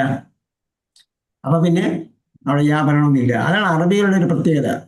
ആവശ്യമില്ലാത്ത സ്ഥലത്ത് ആവശ്യമില്ലാത്ത അക്ഷരങ്ങൾ, ആവശ്യമില്ലാത്ത വാക്കുകളൊക്കെ ഒഴിവാക്കുക. റബ്ബി ഇന്നി നസർതു ലക മാ ഫീ ബത്നി മുഹററൻ എന്ന് പറഞ്ഞാൽ സ്വതന്ത്രമാക്കപ്പെട്ട നിലയിൽ എന്ന് പറഞ്ഞാൽ ഡെഡിക്കേറ്റഡ് ആയിട്ട്, അതിനു വേണ്ടി മാത്രം. മാ ഫീ ബത്നി മുഹററൻ നസർതു ലക, അല്ലാഹ് യാ റബ്ബി നിനക്ക് വേണ്ടി ഞാൻ ഇതിരിക്കുന്നു, ഇതിനെ സ്വതന്ത്രമാക്കിയിട്ടിരിക്കുന്നു. അവിടെ ഉലൂഹിയത്തല്ല റുബൂബിയ്യത്താണ് പറഞ്ഞിരിക്കുന്നതാണ്. അപ്പൊ റബ്ബേ നീയാണ് എന്നെയും എൻ്റെ കുഞ്ഞിനെയും വളർത്തുന്നവൻ, അതുകൊണ്ട് ഞാൻ നിനക്ക് വേണ്ടി ഒഴിഞ്ഞിടുന്നു. എനിക്കും എൻ്റെ കുഞ്ഞിനും അന്നം നൽകുന്നവൻ നീയാണ്. എനിക്കും എൻ്റെ കുഞ്ഞിനും സംരക്ഷണം നൽകുന്നതും എല്ലാവിധ സൗകര്യങ്ങളും നൽകുന്നതും നീയാണ്. അതാണ് റുബൂബിയത്തിന്റെ പ്രത്യേകത. ഉലൂഹിയത്ത് എന്ന് പറഞ്ഞാൽ ആരാധനാപരമായ കാര്യങ്ങളാണ്. റബ്ബി, റബ്ബേ നീ ഇതെല്ലാം ചെയ്തു തരുന്നത് കാരണമായി ഞാൻ ഡെഡിക്കേറ്റ് ചെയ്യാണ് നിനക്ക് വേണ്ടി. നമ്മളൊന്ന് ആലോചിച്ച് നോക്കിയേ, നമ്മളെ അള്ളാഹ്ക്ക് വേണ്ടി ഡെഡിക്കേറ്റ് ചെയ്യാൻ സന്നദ്ധമാണോ? ചില ആൾക്കാർ ചില സംഗതികളൊക്കെ പാട്ട് പാടി ഞാൻ അയാൾക്ക് വേണ്ടി ഡെഡിക്കേറ്റ് ചെയ്യുന്നെന്ന് പറയും, അല്ലേ? ഞാനിത് ചെയ്തിട്ട് അയാൾക്ക് വേണ്ടി ഡെഡിക്കേറ്റ് ചെയ്യുമെന്ന് പറയും. നമുക്ക് എല്ലാം ചെയ്തു തരുന്നതായ അള്ളാഹ് ഈ പ്രപഞ്ചം മുഴുവൻ സംവിധാനിച്ചിരിക്കുന്നത് നമുക്ക് വേണ്ടിയാണെന്ന് പറയുന്നത്, അല്ലേ? ഖലഖ ലക്കും മാ ഫിൽ അർദ്, ഭൂമിയിലുള്ളതൊക്കെയും നിങ്ങൾക്ക് വേണ്ടി സൃഷ്ടിച്ചു വെച്ചു, സജ്ജീകരിച്ചു വെച്ചു എന്നാണ് പറയുന്നത്. അങ്ങനെ അള്ളാഹ്ക്ക് വേണ്ടി നമ്മൾ ഡെഡിക്കേറ്റ് ചെയ്യാൻ സന്നദ്ധമാണോ? അതാണ് നമ്മളിവിടെ ചിന്തനീയമായ ഒരു വിഷയം. നമ്മൾ ഇമ്രാന്റെ സ്ത്രീ അല്ലെങ്കിൽ ഇമ്രാൻ കുടുംബത്തിലെ സ്ത്രീ പറഞ്ഞു, റബ്ബി ഇന്നി നദർതു ലക മാ ഫീ ബത്നി മുഹററൻ ഫതഖബ്ബൽ മിന്നി, എന്നെ നീ സ്വീകരിക്കൂ റബ്ബേ. തഖബ്ബല എന്ന് പറഞ്ഞാൽ നമ്മൾ തഖബ്ബൽ അല്ലാഹ് എന്ന് പറയൂലേ, തഖബ്ബൽ അല്ലാഹ് എന്ന് പറഞ്ഞാൽ അള്ളാഹ് സ്വീകരിച്ചു എന്നാണ്. പക്ഷെ നമ്മൾ റളിയല്ലാഹു അൻഹു പോലെ പാസ്റ്റ് ടെൻസിലാണ് എന്ത് പറയുന്നത്, ആശംസ വാക്യം പറയുന്നത്, തഖബ്ബൽ അല്ലാഹ്. അപ്പൊ ഇവിടെ കൽപ്പനയാണ്, തഖബ്ബൽ. തദക്കറ ഗ്രൂപ്പ്, തദക്കറ യതദക്കറു, കൽപ്പന തദക്കർ. അപ്പൊ അന്ന് നമ്മൾ ക്രിയ പഠിക്കുന്ന സമയത്ത് ഈ കൽപ്പനയും പൂർണ്ണക്രിയയും അപൂർണക്രിയയും കൽപ്പനക്രിയ എല്ലാം ഒരേപോലെ ആണെന്ന് എങ്ങനെയാന്ന് വിചാരിക്കും, അല്ലേ? ഇവിടെ എന്താ തോന്നുന്നു, തഖബ്ബൽ. പൂർണ്ണക്രിയ തഖബ്ബല, അപൂർണക്രിയ യതഖബ്ബലു, യാ മാത്രം കൂടി വരുന്നു, അവസാനത്തിൽ ലം കൊടുക്കുന്നു. കൽപ്പനക്രിയ തഖബ്ബൽ, നീ സ്വീകരിക്കൂ റബ്ബേ മിന്നി, എന്നിൽ നിന്ന് നീ സ്വീകരിക്കണമേ റബ്ബേ. ഇന്നക അൻത സമീഉൽ അലീം, ഞാൻ ഉറക്കെ പറഞ്ഞില്ലെങ്കിലും എൻ്റെ മനസ്സിൽ കരുതിയാലും നീ അറിയുന്നവനാണ്. സമീ കേൾക്കുന്നവനാണ്, അലീം അറിയുന്നവനാണ്. അപ്പൊ നമുക്കറിയില്ല ഈ ഇമ്രാന്റെ സ്ത്രീ, ഇമ്രാൻ കുടുംബത്തിലെ സ്ത്രീ ഏത് ഭാഷയിലാണ് പറഞ്ഞത്? ഉറക്കെയാണോ പറഞ്ഞത്, പതുക്കെയാണോ പറഞ്ഞത്? വേറെ ആരും കേട്ടോ? അതെ, ഇമ്രാന്റെ മകളല്ലേ മറിയം, പഴയ ഇമ്രാന്റെ ഭാര്യയായിരിക്കുമല്ലോ, ഇമ്രാന്റെ മകളാണോ? അല്ലേ? മറിയം ബീവി റളിയല്ലാഹു അലിഹസലാം. അൻഹ. അത് എന്ത് പേരാണെന്നുള്ളത് നമുക്ക് പിന്നെ എന്താണ് ചരിത്രപരമായി പരിശോധിക്കേണ്ട സംഗതിയാണ്. ഇന്ന് നോക്കാം. ഇമ്രാത്തു ഇമ്രാൻ. അപ്പൊ എങ്ങനെ വരും? ഇമ്രാന്റെ പത്നിയാകുമ്പോഴത്തേക്ക് ഇമ്രാന്റെ മകൾ. മറിയം ബീവി റളിയല്ലാഹു അൻഹ. അതെ. അപ്പം ഈ ഇമ്രാത്ത് ഇമ്രാൻ എന്നത് ഇമ്രാന്റെ ഭാര്യ എന്ന നിലയ്ക്കാണ് ഇമ്രാത്ത് നെതർ ചെയ്തപ്പോൾ നേർച്ചയാക്കിയെന്ന് പറഞ്ഞു. അപ്പൊ പിന്നീട് പ്രസവിക്കുമ്പോൾ എന്തായി? ഇമ്രാനെ പ്രസവിച്ചത്. അപ്പൊ എന്തായി? ഇമ്രാന്റെ മകളായി. ഇമ്രാത്തു ഇമ്രാന്. അപ്പൊ ഇമ്രാൻ കുടുംബത്തിലെ സ്ത്രീയാണെങ്കിൽ അപ്പം ബാപ്പയുടെ പേര് വേറെയാണ്. ഇവിടെ ഇമ്രാത്ത് ഇമ്രാൻ എന്ന് പറയുമ്പോഴേ ഇമ്രാന്റെ പത്നി എന്ന അർത്ഥത്തിലാണെങ്കിൽ ഇമ്രാൻ എന്നുള്ളത് മറിയമിന്റെ പിതാവിന്റെ പേരായി അലൈഹിസ്സലാം. നമുക്ക് പേരേതാണെന്നുള്ള വിഷയമല്ല. നമുക്ക് ഉറപ്പിച്ച് പറയാല്ലോ ഇമ്രാൻ. ആസറിന്റെ പേര് ആസർ എന്ന് പറയുന്നത് പിതാവിന്റെ പേരാണോ അല്ലയോ എന്നുള്ള തർക്കമുണ്ട്. എന്ന് പറഞ്ഞ പോലെ ഖുർആൻ വ്യക്തമായി പറയാത്തതിന്റെ പിന്നാലെ നമ്മൾ പോകേണ്ട കാര്യമില്ല. യൂസുഫ് നബി അലൈഹി സ്വലാമിനെ കടിച്ച ചെന്നായുടെ നിറം എന്തായിരുന്നെങ്കിൽ ചോദിച്ചപ്പോൾ ഭയങ്കര ചർച്ചയുള്ളതാണ് പറഞ്ഞു. എന്നെ പഠിപ്പിച്ച് തജീ പഠിപ്പിച്ച ഉസ്താദ് പറഞ്ഞതാണ് ഷേഖ് വെച്ച് ഫലസ്തീനാണ്. അങ്ങനെ ചർച്ചയുണ്ട്. യൂസുഫ് നബി അലൈഹി സ്വലാമിനെ കടിച്ച ചെന്നായുടെ നിറം എന്തായിരുന്നു? ആർക്കെങ്കിലും അറിയാമോ? കടിച്ചിട്ടില്ലല്ലോ. അതാണ്. അപ്പൊ കടിച്ചിട്ടില്ല. അപ്പൊ അങ്ങനെ കടിക്കാതെ ചെന്നായുടെ നിറം വരെ എന്ത് ചെയ്യുന്നുണ്ട്? ചർച്ച ചെയ്യുന്നുണ്ട്. അപ്പൊ ഖുർആൻ കൃത്യമായി പരാമർശിക്കാത്ത ഒരു വിഷയത്തിൽ നമ്മൾ എന്ത് ചെയ്യേണ്ടതില്ല? ചർച്ച ചെയ്യേണ്ട കാര്യമില്ല. അതെ, ഡൗട്ട് ചോദിക്കാം. ഞാനതിന്റെ എന്റെ അറിവ് വെച്ചുകൊണ്ട് പറഞ്ഞതാണ്.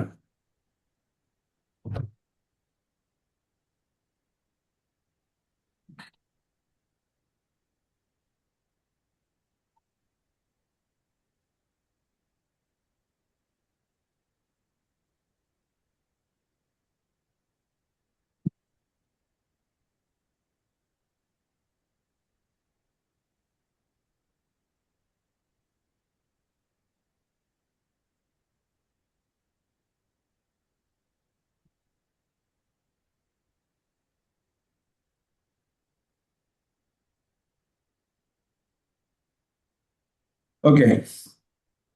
ما في بطني محررا فتقبل مني انك انت السميع العليم. فلما وضعتها ആ സ്ത്രീ എന്താർത്ഥം?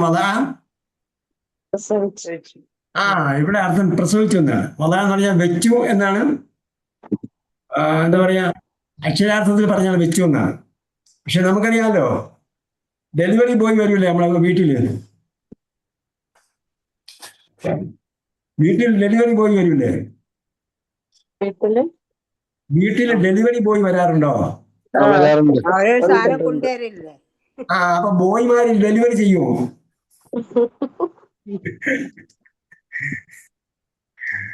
എന്നതുപോലെ ഒരു വാക്കാണ് വെച്ചു എന്നുള്ളതാണ് എന്റെ അക്ഷരാർത്ഥം. ഡെലിവറി എന്ന് പറഞ്ഞാൽ കൊടുക്കുക എന്ന അർത്ഥമുണ്ട്. അതേപോലെ പ്രസവിച്ചു എന്ന അർത്ഥത്തിലാണ് കൂടുതലും ഖുർആൻ ഉപയോഗിച്ചിരിക്കുന്നത്. ആ സ്ത്രീ പ്രസവിച്ചപ്പോൾ, ആ കുട്ടിയെ പ്രസവിച്ചപ്പോൾ, കാലത്ത് ആ സ്ത്രീ പറഞ്ഞു, റബ്ബി, വീണ്ടും പറഞ്ഞു റബ്ബി. എന്താർത്ഥം? എന്റെ രക്ഷിതാവേ. അപ്പൊ ഖുർആന്റെ റബ്ബി എന്ന് പറഞ്ഞിടത്തെല്ലാം എന്റെ രക്ഷിതാവേ എന്നാണ്. ഇനി ഞാൻ അവളെ പ്രസവിച്ചിരിക്കുന്നു. ഉൻസ, അത് പെണ്ണിനെയാണ്. ഉൻസ, ഞാൻ പ്രസവിച്ചത് പെണ്ണിനെയാണല്ലോ. എന്നിട്ട് അള്ളാഹ് പറയാണ്, വല്ലാഹു അഅലം ബിമാ വദഅത്. അപ്പൊ വാവുൽ ഹാലാണ് കേട്ടോ. അള്ളാഹ് അറിയുന്നവനായിരിക്കെ ആണ് ആ പെണ്ണ് പറയുന്നത്, ആ സ്ത്രീ പറയുന്നത്, ഞാൻ പെണ്ണിനെയാണല്ലോ പ്രസവിച്ചത് റബ്ബേ എന്ന് ആ സ്ത്രീ പറഞ്ഞു. വല്ലാഹു അഅലം ബിമാ വദഅത്. അവൾ പ്രസവിച്ചത് എന്തിനെയാണെന്ന് അള്ളാഹ് അറിയുന്നു, അല്ലെങ്കിൽ അറിയുന്നവനായിരിക്കെ. വലൈസ ദക്കറു കൽ ഉൻസ. അപ്പൊ ആരും എന്നോട് വെറുപ്പ് തോന്നരുത്. എന്താ പറഞ്ഞ അള്ളാഹ്? ലൈസ ദക്കറു കൽ ഉൻസ. ആണ് പെണ്ണിനെ പോലെ അല്ലല്ലോ. അപ്പൊ ജെൻഡർ ന്യൂട്രാലിറ്റി എന്ന് പറയുന്ന സംഭവം ഇവിടെ ഇല്ല. പ്രകൃതിപരമല്ല. ജെൻഡർ ന്യൂട്രാലിറ്റി എന്ന് പറയുന്നത് എന്തല്ല? പ്രകൃതിക്ക് അനുയോജ്യമല്ല. കാരണം അതാണ് മെയിലും ഫീമെയിലും തികച്ചും വ്യത്യസ്തമാണ്. അല്ലേ? ചില മരങ്ങൾ മെയിലും ഫീമെയിലും ഉണ്ടെങ്കിൽ മാത്രമേ അത് കായ്കനികൾ തരുള്ളൂ. അല്ലെങ്കിൽ ഉചിതമായ രീതിയിലുള്ള ഫലം നൽകണമെങ്കിൽ അതെന്ത് വേണം? മെയിലും ഫീമെയിലും വേണം. അല്ലേ? അങ്ങനെ ഒരുപാട് വ്യത്യാസങ്ങൾ മെയിലും ഫീമെയിലും തമ്മിലുണ്ട്. ആ വ്യത്യാസമുണ്ട് എന്ന അറിവ് വെച്ചുകൊണ്ട് നിങ്ങൾ ഖുർആൻ ആദ്യന്തം മനസ്സിലാക്കിയാൽ, വായിച്ചാൽ നമുക്ക് വേറെ ഒരുപാട് കാര്യങ്ങൾ മനസ്സിലാക്കാൻ പറ്റും. അത് ഇങ്ങനെ ഒരു പ്രകൃതി തത്വമുണ്ട്, ഇത് യാഥാർത്ഥ്യമാണ് എന്ന് മനസ്സിലാക്കിക്കൊണ്ട് നമ്മൾ പഠിക്കണം. മെയിലിനെയും ഫീമെയിലിനെയും പഠിക്കണം. അപ്പൊ മനസ്സിലാകും മെയിലും ഫീമെയിലും തമ്മിൽ വ്യത്യാസമുണ്ട്. യഥാർത്ഥത്തിൽ ആണായിരുന്നെങ്കിൽ ഞാൻ അള്ളാഹ്ക്ക് നേർച്ചയാക്കാം, ആണ് ഒരു പുരുഷൻ, ഒരു ആൺകുട്ടി ദീനിന് വേണ്ടി, പള്ളിക്ക് വേണ്ടി സേവനം ചെയ്യുന്ന, ദീനിന് വേണ്ടി സേവനം ചെയ്യുന്ന, ആരാധനാലയത്തിന് വേണ്ടി സേവനം ചെയ്യുന്ന ഒരു കുട്ടിയെയാണ് ഞാൻ ഉദ്ദേശിച്ചത്. അതുകൊണ്ടാണ് ദക്കർ ആദ്യം പറഞ്ഞത്. നീ വളർത്തുക ഉൻസ, ഞാൻ പെണ്ണിനെയാണല്ലോ പ്രസവിച്ചത്. എന്നിട്ട് എന്ത് പറഞ്ഞു? ദക്കറു കൽ ഉൻസ, എന്റെ മനസ്സിലുണ്ടായിരുന്ന ആണ് പെണ്ണിനെ പോലെ അല്ലല്ലോ എന്ന് പറയുകയാണ്. ദക്കറു കൽ ഉൻസ, അത് യാഥാർത്ഥ്യമാണ്. ഖുർആൻ ആദ്യന്തം വായിച്ച ഒരുപാട് കാര്യങ്ങൾ നമുക്കതിൽ നിന്നും മനസ്സിലാകും. ഇന്നി സമ്മൈതുഹാ മറിയം, ഞാനിതാ അവൾക്ക് പേരിട്ടിരിക്കുന്നു. എന്ത് പേരിട്ടിരിക്കുന്നു? മറിയമ, മറിയം എന്ന്. ഇന്നി ഉഈദുഹാ ബിക, ഞാൻ എന്ത് ചെയ്യുന്നു? ആദ യുഈദു,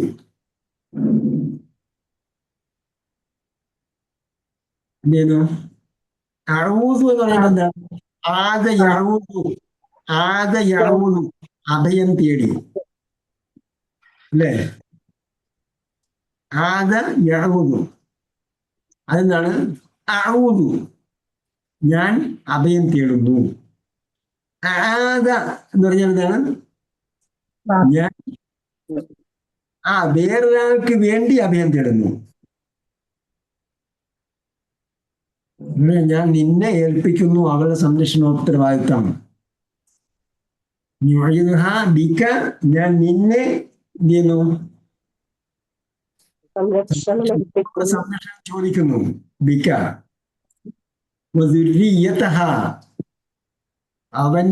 അവളുടെ സന്തതി പരമ്പരയെയും. എന്തിന്റെയാണ് ഉസ്താദെ ഹാ ഉദ്ദേശിക്കുന്നത്? എന്തിന്റെയാണ്? നിങ്ങളതിന് പറയും എന്തിന്റെയാണെന്ന്. ഹാ ഒരു സർവനാമം വന്നാൽ അതിന്റെ തൊട്ട് മുമ്പുള്ള നാമം ഏതാണ്, മാച്ചിങ് ആയിട്ടുള്ള നാമം ഏതാണെന്ന് നോക്കണം. അപ്പം അതിനോട് നാമം ഏതാണ്? മറിയമാണ്. വഈദുഹ, ഞാൻ അവളെ സംരക്ഷണം ഏൽപ്പിക്കുന്നു. ബിക, നിന്നോട്.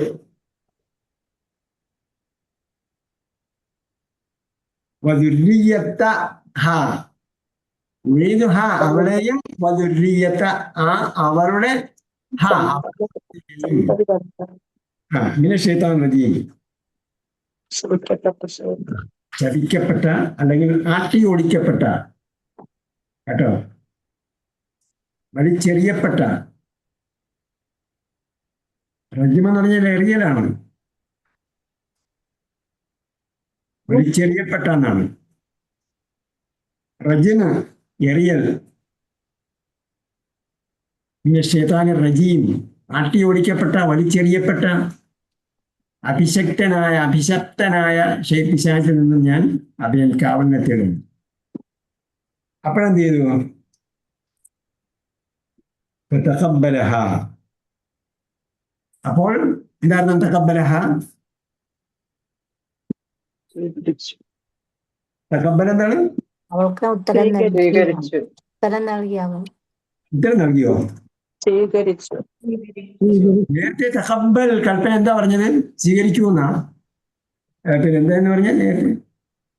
ഇപ്പൊ എന്താ നിങ്ങൾ അർത്ഥം പറഞ്ഞ തഖബ്ബലയുടെ?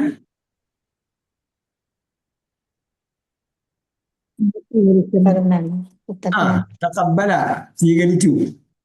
ഹാ ഓളെ അവളെ. അപ്പൊ ആ ഹാ ഏതാണ്? അറിയാം. മറിയം. റബ്ബുഹ. അപ്പൊ റബ്ബുഹയുടെ ഹാ ഏതാണ്? അറിയാം. മറിയം മറിയമാണോ? റബ്ബ് ഇമ്രാൻ ഇമ്രാൻ ഇമ്രാത്ത് ഇമ്രാനാണ് രണ്ടാമത്തെ ഹാ. അതായത് ഈ പെണ്ണ് അല്ലെങ്കിൽ ഇമ്രാത്ത് ഇമ്രാൻ പ്രാർത്ഥിക്കുകയാണ്. റബ്ബിനി വദഅതുഹാ ഉൻസ വലൈസ ദക്കറു കൽ ഉൻസ വല്ലാഹു അഅലമു ബിമാ വദഅത് വലൈസ ദക്കറു കൽ ഉൻസ എന്നൊക്കെ പറഞ്ഞത് ഇമ്രാത്ത് ഇമ്രാനാണ്. എന്നിട്ട് വന്നി സമ്മൈതുഹാ മറിയം വന്നി ഉഈദുഹാ ബിക മിനശ് ശൈത്വാനിർ റജീം എന്ന് പറഞ്ഞതെല്ലാം ആ ഇമ്രാത്ത് ഇമ്രാനാണ്. ഈ തക്കബലഹ എന്നുള്ള ആ ഹാ പ്രാർത്ഥനയായിട്ട് വരും ഉസ്താദേ. ഏത്? തക്കബലഹ എന്നുള്ള ആ ഹായ് അതിലെ അത് ആ ഉം. പ്രാർത്ഥനയായിട്ട് വരുമോ? ആ പ്രാർത്ഥനയോ? ഉം. പ്രാർത്ഥനയായിട്ട് വരികയാണെങ്കിൽ ഹാ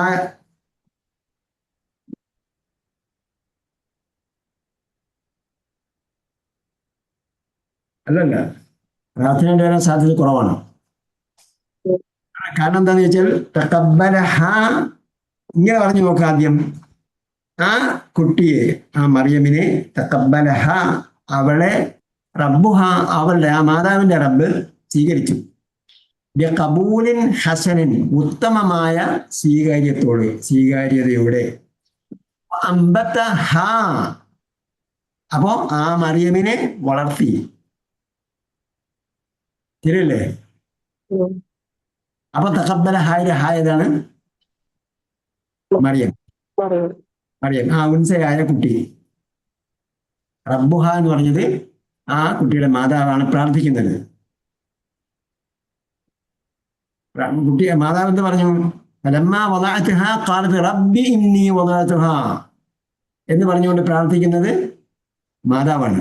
അപ്പൊ മാതാവിന്റെ റബ്ബ് ഖബ്ബലഹ അതിന്റെ ആ മാതാവിന്റെ കുട്ടിയായ മറിയമിനെ സ്വീകരിച്ചു. ഖബൂലുൽ ഹസനിൻ ഉത്തമമായ സ്വീകാര്യതയോടുകൂടി. അമ്പത്തഹ അമ്പത്ത് നമുക്കറിയാം, അമ്പത്തെ പഠിച്ചല്ലോ. അമ്പത്തിന് അതിഹ ഹബ്ബൻ എന്ന് പറഞ്ഞില്ലേ? മുളപ്പിച്ചു. ഇവിടെ എന്തുകൊണ്ട്? ഇവിടെ മുളച്ചതാണ്.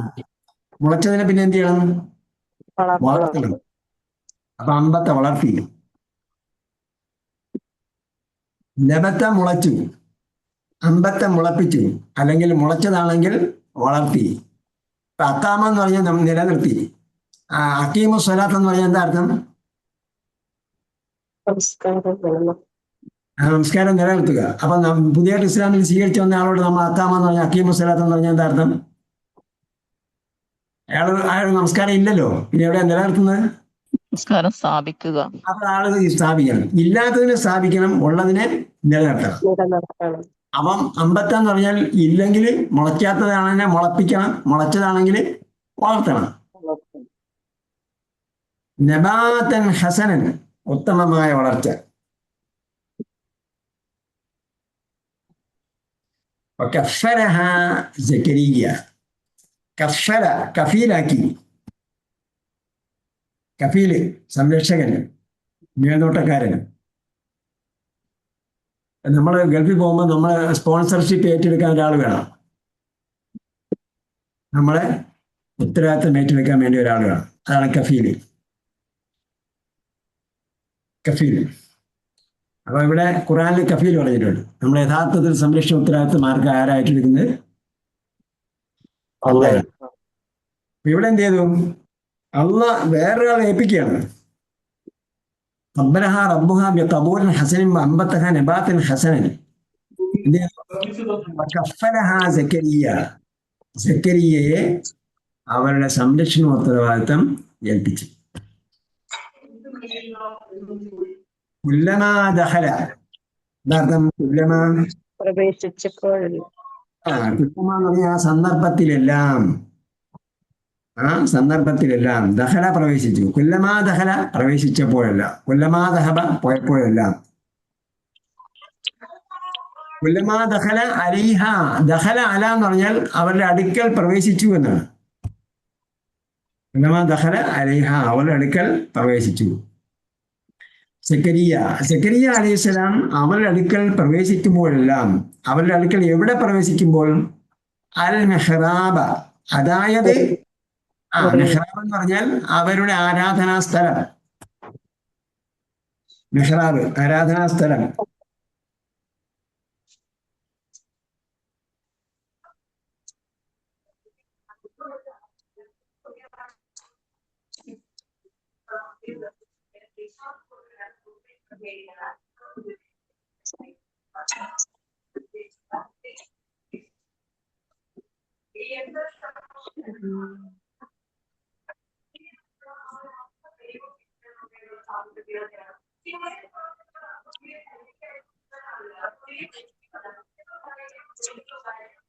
ആരാധിക്കുന്നവർക്ക് പ്രത്യേകം ഇരിക്കാൻ തയ്യാറാക്കുന്ന സ്ഥലത്തിനാണ് മെഹ്റാബ് എന്ന് പറയുന്നത്. ഇമാം നിൽക്കുന്ന സ്ഥലം മാത്രമല്ല, ഇമാം നിൽക്കുന്നതിന് നമ്മൾ മെഹ്റാബ് എന്ന് പറയുന്നു. ഇമാം നമസ്കരിക്കാൻ നിൽക്കുന്നതിന് നമ്മൾ മെഹ്റാബ് എന്ന് പൊതുവെ പറഞ്ഞു വരുന്നതാണ്. അത് മാത്രമല്ല, അവിടെ പള്ളിയോടനുബന്ധമായി അവിടെ അതുമായി ചുറ്റിപ്പറ്റി നിൽക്കുന്നവർക്ക് ആരാധന നടത്തുന്നതിനും താമസിക്കുന്നതിനും വേണ്ടിയുള്ള സ്ഥലം.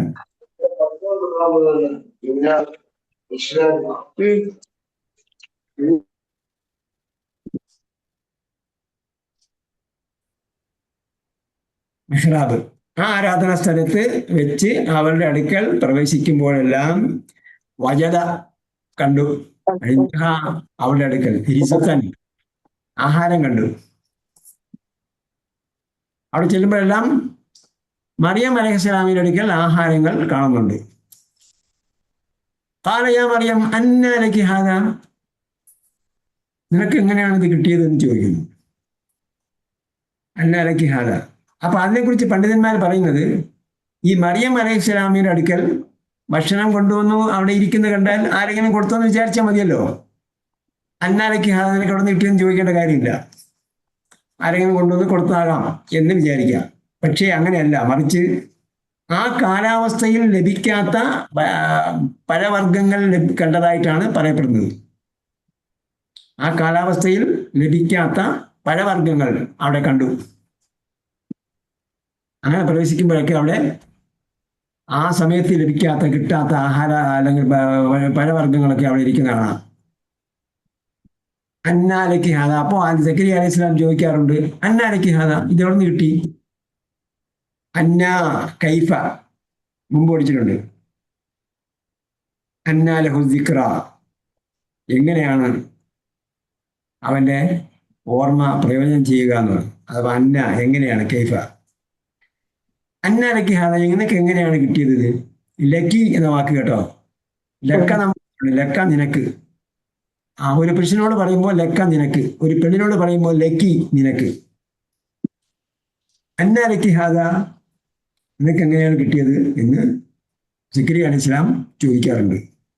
കാലത്ത്, അപ്പോ അവർ പറയും, ഹുവമിൻ എന്തില്ല, അള്ളാഹ് ഒന്നാണ്, അള്ളാഹ് ഒന്നാണ്. ഹുവമിൻ എന്തില്ല, അത് അള്ളാഹിന്റെ പക്കൽ നിന്നാണ്.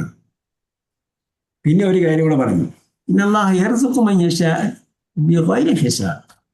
അള്ളാഹ് ഉദ്ദേശിക്കുന്നവർക്ക് അള്ളാഹ് കണക്കില്ലാതെ കൊടുക്കും. അപ്പൊ കാലാവസ്ഥയോ അല്ലെങ്കിൽ പ്രകൃതിപരമായ എന്തുണ്ടല്ലോ, എന്തായാലും പറയാം, നമ്മള് ശരത്കാലം, വസന്തകാലം, ഉഷ്ണകാലം എന്നൊക്കെ പറയും. അപ്പൊ കാലാവസ്ഥയ്ക്ക് അനുയോജ്യമായ പഴം അനുയോജ്യമാണെങ്കിൽ മാത്രമേ ആ പഴങ്ങൾ ലഭിക്കാവൂ എന്നൊന്നും ഇല്ല. അള്ളാഹ് ഇഷ്ടപ്പെടുന്നവർക്ക് അള്ളാഹ് ഒരു കണക്കുമില്ലാതെ കൊടുക്കും. കണക്കെന്ന് പറഞ്ഞാൽ ഇവിടെ ക്വാണ്ടിറ്റി അല്ല, ഏത് സമയത്താണ് കിട്ടേണ്ടത് ആ സമയം നോക്കിയിട്ടല്ല അള്ളാഹ് താൻ ഇച്ഛിക്കുന്നവർക്ക് കൊടുക്കുന്നത്. അപ്പോ ഇത് ഇന്നല്ലാഹ യർസുഖു മൻ യശാ ബിഗൈരി ഹിസാബ്, അവിടെ മുമ്പ് ഒരു സീരി ഇട്ടിരിക്കുന്നുണ്ടോ? അതിന്റെ അർത്ഥം പണ്ഡിതന്മാരുടെ അഭിപ്രായത്തിൽ കാലത്ത് ഹുവമിൻ ഇന്ദില്ല എന്ന് പറഞ്ഞത് മറിയം അലൈഹി സ്വലാം പറഞ്ഞതാണ്. ഇന്നല്ലാഹ യർസുഖു മൻ യശാ ബിഗൈരി ഹിസാബ് എന്നുള്ളത് അള്ളാഹുടെ ഡയറക്റ്റ് വാക്യങ്ങളാണ്, മറിയവുമായി ബന്ധപ്പെടുത്താതെ. അപ്പൊ അങ്ങനെയും പറയാം, മറിയം അലൈഹി സ്വലാമുമായി ബന്ധപ്പെടുത്തിക്കൊണ്ട് വേണമെങ്കിലും പറയാം. അത് മറിയം അലൈഹി സ്വലാമാണ് പറയുന്നത്, കാലത്ത് ഹുവമിൻ ഇന്ദില്ലാഹി ഇന്നല്ലാഹ യർസുഖു മൻ യശാ ബിഗൈരി ഹിസാബ്. ഇത് അള്ളാഹിന്റെ പക്കൽ നിന്നുള്ളതാണ്. മറിയം തന്നെ പറയുകയാണ്, അള്ളാഹ് താൻ ഇച്ഛിക്കുന്നവർക്ക് ഒരു കണക്കുമില്ലാതെ കൊടുക്കുമല്ലോ. എന്ന് പറയുന്നത് മറിയം അലൈഹിസ്സലാം തന്നെയാണ്. അങ്ങനെയും വ്യാഖ്യാനം വരാം. അതല്ല, മറിയം അലൈഹിസ്സലാം പറഞ്ഞത് കാലത്ത് ഹുവമിൻ ഇന്ദില്ല എന്ന് മാത്രമാണ്. ബാക്കി അള്ള പറയുകയാണ് ഇന്നല്ലാഹു യർസുഖു മൻ യശാഉ ബിഗൈരി ഹിസാബ്.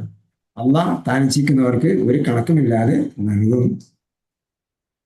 ഇത്രയുമാണ് നമുക്ക് പഠിക്കാൻ നിശ്ചയിച്ച ഭാഗം. ഇതിലെന്തെങ്കിലും ഗ്രാമർ കോംപ്ലിക്കേഷൻ ഉണ്ടോ? ഒരു സംശയമുണ്ട്. പറയും. കോയ നമ്മള് സാഹിബാണ്. അല്ല, ഷറഫുദ്ദീൻ. ഷറഫ് സാഹിബ്. നിങ്ങൾ മൈക്കിൽ ഇപ്പൊ കുഴപ്പമൊന്നുമില്ലല്ലോ. ഉണ്ട്, മഴ പെയ്യുന്നുണ്ട്. അതുകൊണ്ട് നല്ല മഴ പെയ്യുന്നുണ്ട്. മഴയുടെ അപശബ്ദമാണ്. ഓക്കെ. ഞാൻ ചോദിക്കുന്നത്, അങ്ങനത്തെ ശരീരത്ത് പ്രകാരം ആൾക്കാർ പള്ളിയിലേക്ക് നേർച്ചയാക്കുന്ന അവസ്ഥ ഉണ്ടായിട്ടുണ്ടല്ലോ. നേർച്ചയാക്കുന്നത് പള്ളിയിലേക്ക് നേർച്ചയാക്കുന്ന സന്താനത്തെ ഇപ്പൊ ക്രിസ്ത്യാനികൾ ഇപ്പോൾ ചെയ്യുന്നുണ്ടല്ലോ. അതെ അവരുടെ മതത്തിൽ ഇപ്പൊ ഇത് പ്രവർത്തിക്കാൻ വേണ്ടി കന്യാസ്ത്രീകളായിട്ട് പോകുന്നുണ്ടല്ലോ. അതെ, അത് അതിന്റെ ഭാഗമായിട്ട് വന്നതാ. അങ്ങനെ ആയിരിക്കാം. ഇപ്പൊ ഇസ്ലാമിൽ മുമ്പ് ഉണ്ടായിട്ടുണ്ട്, ഇത്തരം വിഷയങ്ങൾ മുമ്പിലും ഇസ്ലാമിൽ ഉണ്ടായിട്ടുണ്ട് നമുക്ക് പറയാം. അതെ അതെ, ആരാധനാലയങ്ങൾക്ക് വേണ്ടി ഒഴിഞ്ഞിടൽ ഇസ്ലാമിലുണ്ടായിരുന്നു. പക്ഷെ അത് ഇന്നുള്ളത് പോലെയാണോ എന്ന് നമുക്കറിയില്ല. പ്രകൃതി വിരുദ്ധമായ സംഗതിയൊന്നും ഇസ്ലാം നിഷ്കർഷിക്കില്ല. പ്രകൃതി സൗണ്ട് ഉണ്ട്. പ്രകൃതി വിരുദ്ധമായ സംഗതിയൊന്നും ഇസ്ലാം നിഷ്കർഷിക്കില്ല. എന്ന് പറഞ്ഞല്ലോ. യഥാർത്ഥത്തിൽ ഞാൻ മനസ്സിലുണ്ടായിരുന്നത് ആണായിരിക്കും പള്ളിയുടെ സേവനത്തിന് വേണ്ടി ജയിക്കാം എന്ന ഉദ്ദേശത്തിലാണ്. സ്ത്രീകളാകുമ്പോൾ പുരുഷന്മാരായിരുന്നാലും സ്ത്രീകളായിരുന്നാലും കുടുംബം നയിക്കുക എന്നത് ഇസ്ലാമിന്റെ ചര്യയിൽപ്പെട്ടതാണ്. നിക്കാഹ് മിൻ സുന്നത്തി എന്നല്ലേ പറഞ്ഞത്? ഔക്കമാക്കാല, എന്റെ വിവാഹം എന്റെ സുന്നത്തിൽപ്പെട്ടതാണ്. ഫമൻ റഗിബ അൻ സുന്നത്തി ഫലൈസ മിന്നി. എന്റെ സുന്നത്തിൽ നിന്നും ആര് അതിനോട് വിമുഖത കാണിക്കുന്നു അവൻ എന്നിൽപ്പെട്ടവനല്ല എന്ന് പറഞ്ഞു. അല്ലേ? ആദം അലൈഹി ഇസ്ലാമിന്റെ മക്കൾ മുതൽ എന്ത് ചെയ്തിട്ടുണ്ട്? ആദം അലൈഹി ഇസ്ലാമിനും എന്ത് ചെയ്തു? ഭാര്യയെ കൊടുത്തു. അത് കഴിഞ്ഞിട്ട് അവരുടെ മക്കൾ തമ്മിലും വിവാഹബന്ധം ഉണ്ടായി. ഇതൊക്കെ എന്താണ്? നടപടിക്രമങ്ങളിൽ പെട്ടതാണ്.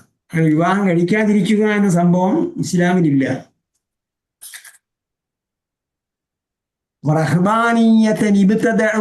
എന്ന് ഖുർആനിൽ പറഞ്ഞിട്ടുണ്ട്. ഇത് സൂറത്ത് ഹദീദാണെന്ന് തോന്നുന്നു അല്ലേ? അപ്പൊ റഹ്ബാനീയത്തൻ, പൗരോഹിത്യം, ഇബ്തദഊഹ, അവർ എന്ത് ചെയ്തു? പുതുതായി ബിദ്അത്തായിട്ടുണ്ടാക്കി. എന്നിട്ട് പുരോഹിതന്മാരെന്ത് ചെയ്തു? പുരോഹിതന്മാർ വിവാഹം കഴിക്കാൻ പാടില്ല എന്ന് പറഞ്ഞു. അതേപോലെ പള്ളിക്ക് വേണ്ടി സേവനം ചെയ്യാൻ ഒഴിഞ്ഞിടുക എന്ന് പറഞ്ഞാൽ കുടുംബജീവിതം നയിക്കേണ്ടതെന്നാണോ? അങ്ങനെയല്ല.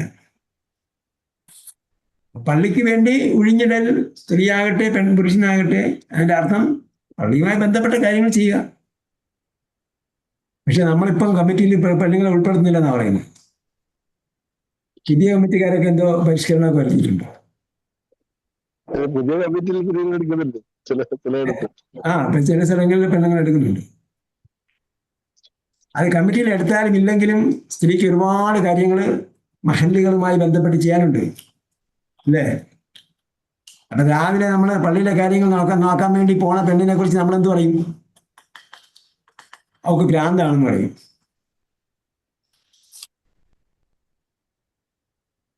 അപ്പൊ നമ്മൾ ഒഴിഞ്ഞിടുക എന്ന് പറഞ്ഞാൽ ഡെഡിക്കേറ്റ് ചെയ്യുക. അവിടെ പള്ളിയിൽ കഴിക്കണം നിർബന്ധമൊന്നുമില്ല. കാരണം നമുക്കറിയുന്ന പോലെ പള്ളിയിൽ ഇരിക്കാൻ പറ്റാത്ത സന്ദർഭം ഉണ്ടാവുമല്ലോ.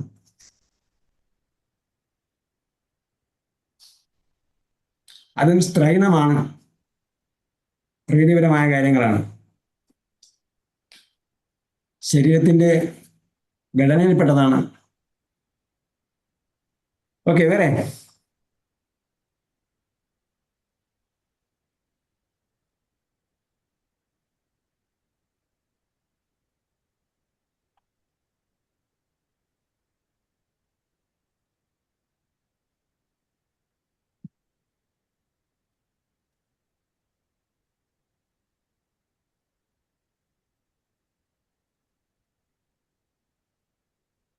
ഇമ്രാത്ത് എന്നുള്ള കെട്ടുള്ള താവുന്നത് എന്തുകൊണ്ടാണ്? ഇത് ഒറ്റയ്ക്ക് വന്നാൽ കെട്ടില്ലാത്ത കെട്ടുള്ളതാണ് എഴുതേണ്ടത്. ഒറ്റയ്ക്ക് വരുമ്പോൾ കെട്ടുള്ളതായാണ് എഴുതേണ്ടത്.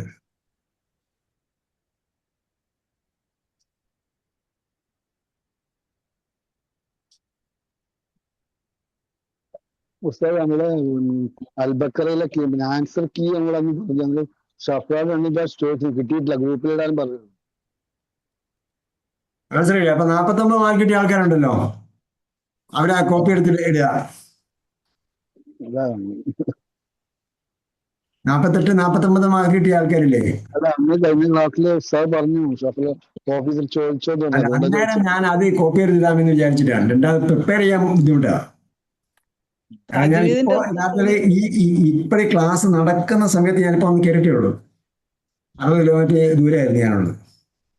തജ്വീദിന്റെ റിസൾട്ട് വന്നില്ലല്ലോ. അതിന്റെ റിസൾട്ട് തരാം ഇൻഷാ അല്ലാ, ഒരാഴ്ച കൊടുത്തു. ഒരു 60 എല്ലാം ശരിയാവും. നമുക്ക് രണ്ടാമത്തെ അതിന്റെ സെക്കൻഡ് ബാച്ച് തുടങ്ങൂലേ? സെക്കൻഡ് ബാച്ച് ഉടനെ തുടങ്ങും ഇൻഷാ അല്ലാ. ഞാൻ പെരുന്നാളിന് ശേഷം ഷെഡ്യൂൾ ചെയ്യാൻ വിചാരിച്ചിരുന്നതാണ്. നമ്മൾ എല്ലാം ലെവലാക്കാൻ വേണ്ടി ഒരാളെ കൂടെ എന്റെ സഹായമായിട്ട് വെച്ചിട്ടുണ്ട് ഇവിടെ. അപ്പോ ഇൻഷാ അല്ലാ ഒരു കൊണ്ടേ നടക്കും. ഇപ്പൊ സർട്ടിഫിക്കറ്റ് എല്ലാം ക്ലിയർ ചെയ്തുകൊണ്ടേയിരിക്കുകയാണ്. ഇന്ന് കുറെ സർട്ടിഫിക്കറ്റ് പ്രിന്റ് ചെയ്തു. അതുമായിട്ട് ബന്ധപ്പെട്ട് നമ്മുടെ പ്രൊജക്റ്റുമായി ബന്ധപ്പെട്ട വ്യാപരിലായിരുന്നു.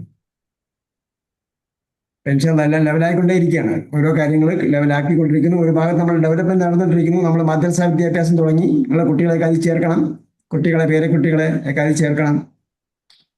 നമ്മൾ ആൽഫബറ്റ് എന്ന് പറയുന്ന അനുപമമായ ഒരു സിലബസ് നമ്മൾ തയ്യാറാക്കിയിട്ടുണ്ട്. കുട്ടികളെ 10 മാസം കൊണ്ട് ഖുർആൻ വായിപ്പിക്കും. 5 വയസ്സ് 4 വയസ്സ് 4 വയസ്സിന് മുകളിലുള്ള കുട്ടികളെയാണ് നമ്മളിപ്പോൾ പഠിപ്പിച്ചിട്ടുള്ളത്. 4 വയസ്സ് മുതൽ മുകളിലോട്ടുള്ള 4.5 വയസ്സൊക്കെയുള്ള കുട്ടികളെ നമ്മൾ എടുത്തിട്ടുണ്ട്. അവരെല്ലാം 10 മാസം കൊണ്ട് നമ്മൾ എന്ത് ചെയ്തിട്ടുണ്ട്, ഖുർആൻ്റെ ഏത് ഭാഗവും വായിക്കാൻ പറ്റിയ രീതിയിൽ ട്രെയിനിങ് കൊടുക്കാൻ പറ്റിയ രീതിയിലുള്ള ടെക്സ്റ്റ് ബുക്ക്, ഇംഗ്ലീഷ് മീഡിയത്തിൽ ടെക്സ്റ്റ് ബുക്കാണ്. അതായത് ടെക്സ്റ്റ് ബുക്ക് അറബിയാണ്, പക്ഷേ അതിന് നോട്ട്സ് കൊടുത്തിട്ടുണ്ട്. ഇംഗ്ലീഷിൽ തന്നെ നോട്ട്സ് കൊടുക്കും. കുട്ടികൾക്ക് പറഞ്ഞു കൊടുത്താൽ കുട്ടികൾക്ക് മനസ്സിലാക്കി വയ്ക്കത്തക്ക രീതിയിൽ 10 മാസം കൊണ്ട് ഖുർആൻ വായിപ്പിക്കും. അതാണ് നമ്മുടെ ആൽഫബറ്റ്. പിന്നെ നമ്മൾ ഇപ്പോൾ സലഫി സിലബസ് അനുസരിച്ച് KNM സിലബസ് അനുസരിച്ചാണ് മദ്രസ ബാക്കി 2ാം ക്ലാസ് മുതൽ പഠിപ്പിക്കുന്നത്. അപ്പോൾ മദ്രസ വിദ്യാഭ്യാസം തുടങ്ങി. കുറേ 4-5 ടീച്ചർമാർ അതിൽ വർക്ക് ചെയ്യുന്നുണ്ട്. ഹിഫ്ദ് തുടങ്ങി. അതിൽ 3-4 ടീച്ചർമാരുണ്ട്. 2 പുരുഷന്മാർ 2 സ്ത്രീകളും ഹിഫ്ദിന് വർക്ക് ചെയ്യുന്നുണ്ട്. അതേപോലെ മദ്രസ അധ്യാപികമാരുണ്ട്. ഓരോ ഡിപ്പാർട്ട്മെന്റ് നമ്മൾ തുടങ്ങിക്കൊണ്ടിരിക്കുകയാണ്. ഇനി ഹദീസിന്റെ ഫാക്കൽറ്റി ഉടനെ തുടങ്ങും. ഹദീസിന് നമ്മൾ ഗ്രൂപ്പുണ്ട്. ഇനി ഹദീസ് ക്ലാസ് പ്രഭാത ക്ലാസ്സുകളായിട്ട് ഹദീസിന്റെ ക്ലാസ്സുകൾ ഷെഡ്യൂൾ ചെയ്യാനുള്ള പരിപാടിയിലാണ്. അങ്ങനെ ഓരോ ഭാഗത്ത് അതിന്റെ പുരോഗതി നടക്കുന്നുണ്ട്. അപ്പൊ അതനുസരിച്ച് ഞാൻ ഒന്നിൽ നിന്നും വിടുതൽ ഭാഗം വേറെ ഒന്നിലേക്ക് പോവുകയാണ്. ഇത് പറകത്തെ പനസവിൽ അറബിക്ക പിറകം എന്ന് പറഞ്ഞ പോലെയാണ്. ഒന്നിൽ നിന്നും വേർപെടുമ്പോൾ വേറെ ഒന്നിലേക്ക് പോകും. പക്ഷേ തുടർന്നുള്ള ബുക്കുകൾ മലയാളത്തിലായിരിക്കും ഉസ്താദേ? ഏതാണ് തുടർന്നുള്ള ബുക്കുകൾ ഉണ്ടല്ല, രണ്ടാം വർഷം ഇനി ആൽഫബറ്റ് കഴിഞ്ഞിട്ടുള്ള ബുക്കുകൾ മലയാളത്തിലായിരിക്കുമോ? ആൽഫബറ്റ് ഉള്ള പുസ്തകം കഴിഞ്ഞിട്ട് പുസ്തകം മലയാളത്തിലാണ് ഇപ്പം പഠിപ്പിക്കുന്നത്. മലയാളം വേണ്ട, ഇംഗ്ലീഷ് വേണമെന്നുണ്ടെങ്കിൽ ഇംഗ്ലീഷിൽ പ്രത്യേക അധ്യാപികമാരെ വെച്ചാൽ മതി. ഇംഗ്ലീഷ് KNMന്റെ സിലബസ് ഓൾറെഡി ഇംഗ്ലീഷിലുണ്ട്. പിന്നെ നമ്മുടെ സിലബസ് വന്നാൽ ഇംഗ്ലീഷിലായിരിക്കും നമ്മൾ തയ്യാറാക്കുന്നത്. നമ്മുടെ സിലബസ് വരും കണ്ടിന്യൂസ് ആയിട്ട്. നമ്മുടെ ആൽഫബറ്റ് നമ്മളതാണ്. അതിന്റെ തുടർച്ചയായിട്ട് നമ്മളെ തന്നെ പുസ്തകം വരും. അതിന്റെ കൂടെ പ്രവർത്തനത്തിലാണ് നമ്മൾ. അല്ലെ ഇംഗ്ലീഷ് ഉണ്ടാവോ? എങ്ങനെ ആൽഫബറ്റ് കഴിഞ്ഞാൽ ഇംഗ്ലീഷിലുണ്ടാവോ? ആൽഫബറ്റ് കഴിഞ്ഞാൽ ഇംഗ്ലീഷിൽ ഓൾറെഡി KNMന്റെ സിലബസ് ആണ് നമ്മൾ പഠിപ്പിക്കുന്നത്. അവരുടെ സിലബസ് ഇംഗ്ലീഷിലുണ്ട്. ഇംഗ്ലീഷ് വേണമെന്നുണ്ടെങ്കിൽ ഇംഗ്ലീഷിന് ഒരു ബാച്ച് വേണം. നമുക്ക് 7-8 കുട്ടികളുണ്ടെങ്കിൽ നമ്മൾ പുതിയൊരു ബാച്ച് തുടങ്ങണം. എല്ലാ ഇംഗ്ലീഷ് മീഡിയം ബുക്കുകളുണ്ട്. അതൊന്നും വലിയ പ്രോബ്ലം ഒന്നുമല്ല. കുട്ടികൾ പഠിക്കാൻ വന്നാൽ മതി.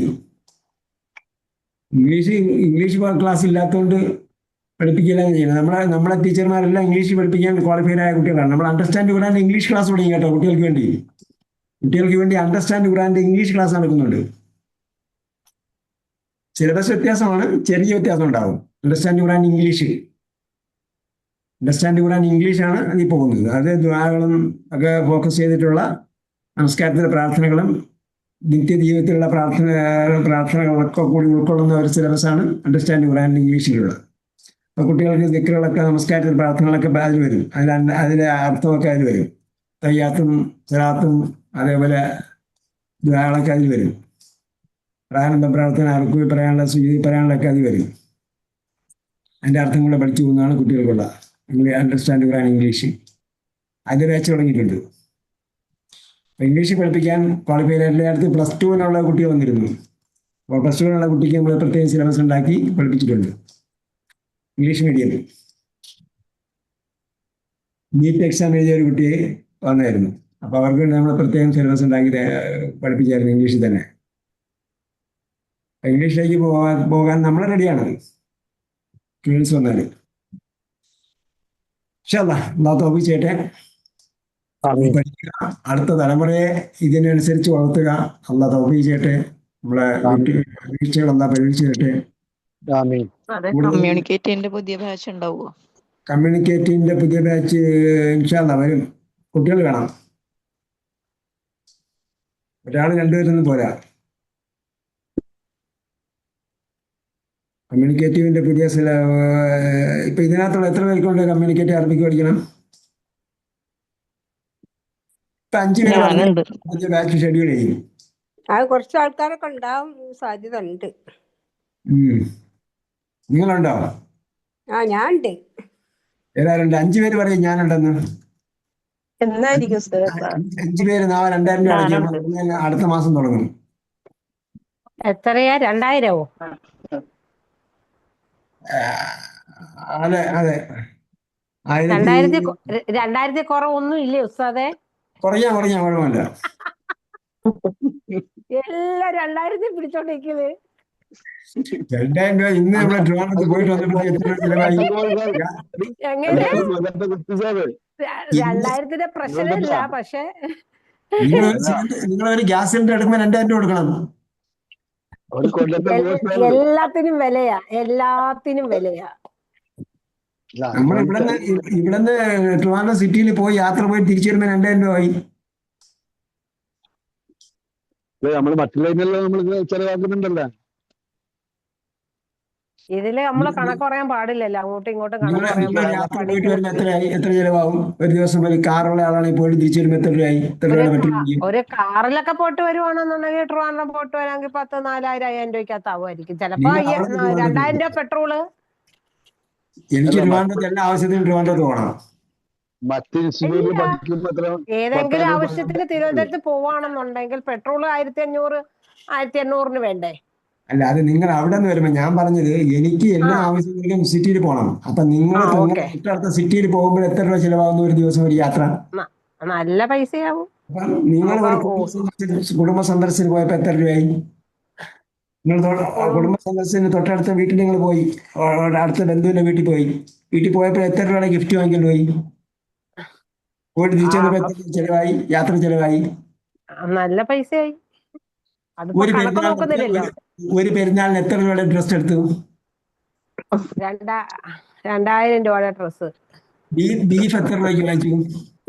ബീഫ് 2000 രൂപയ്ക്ക്.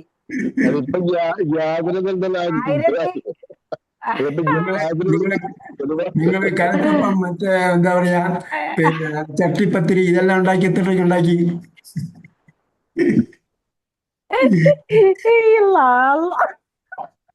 അതൊന്നും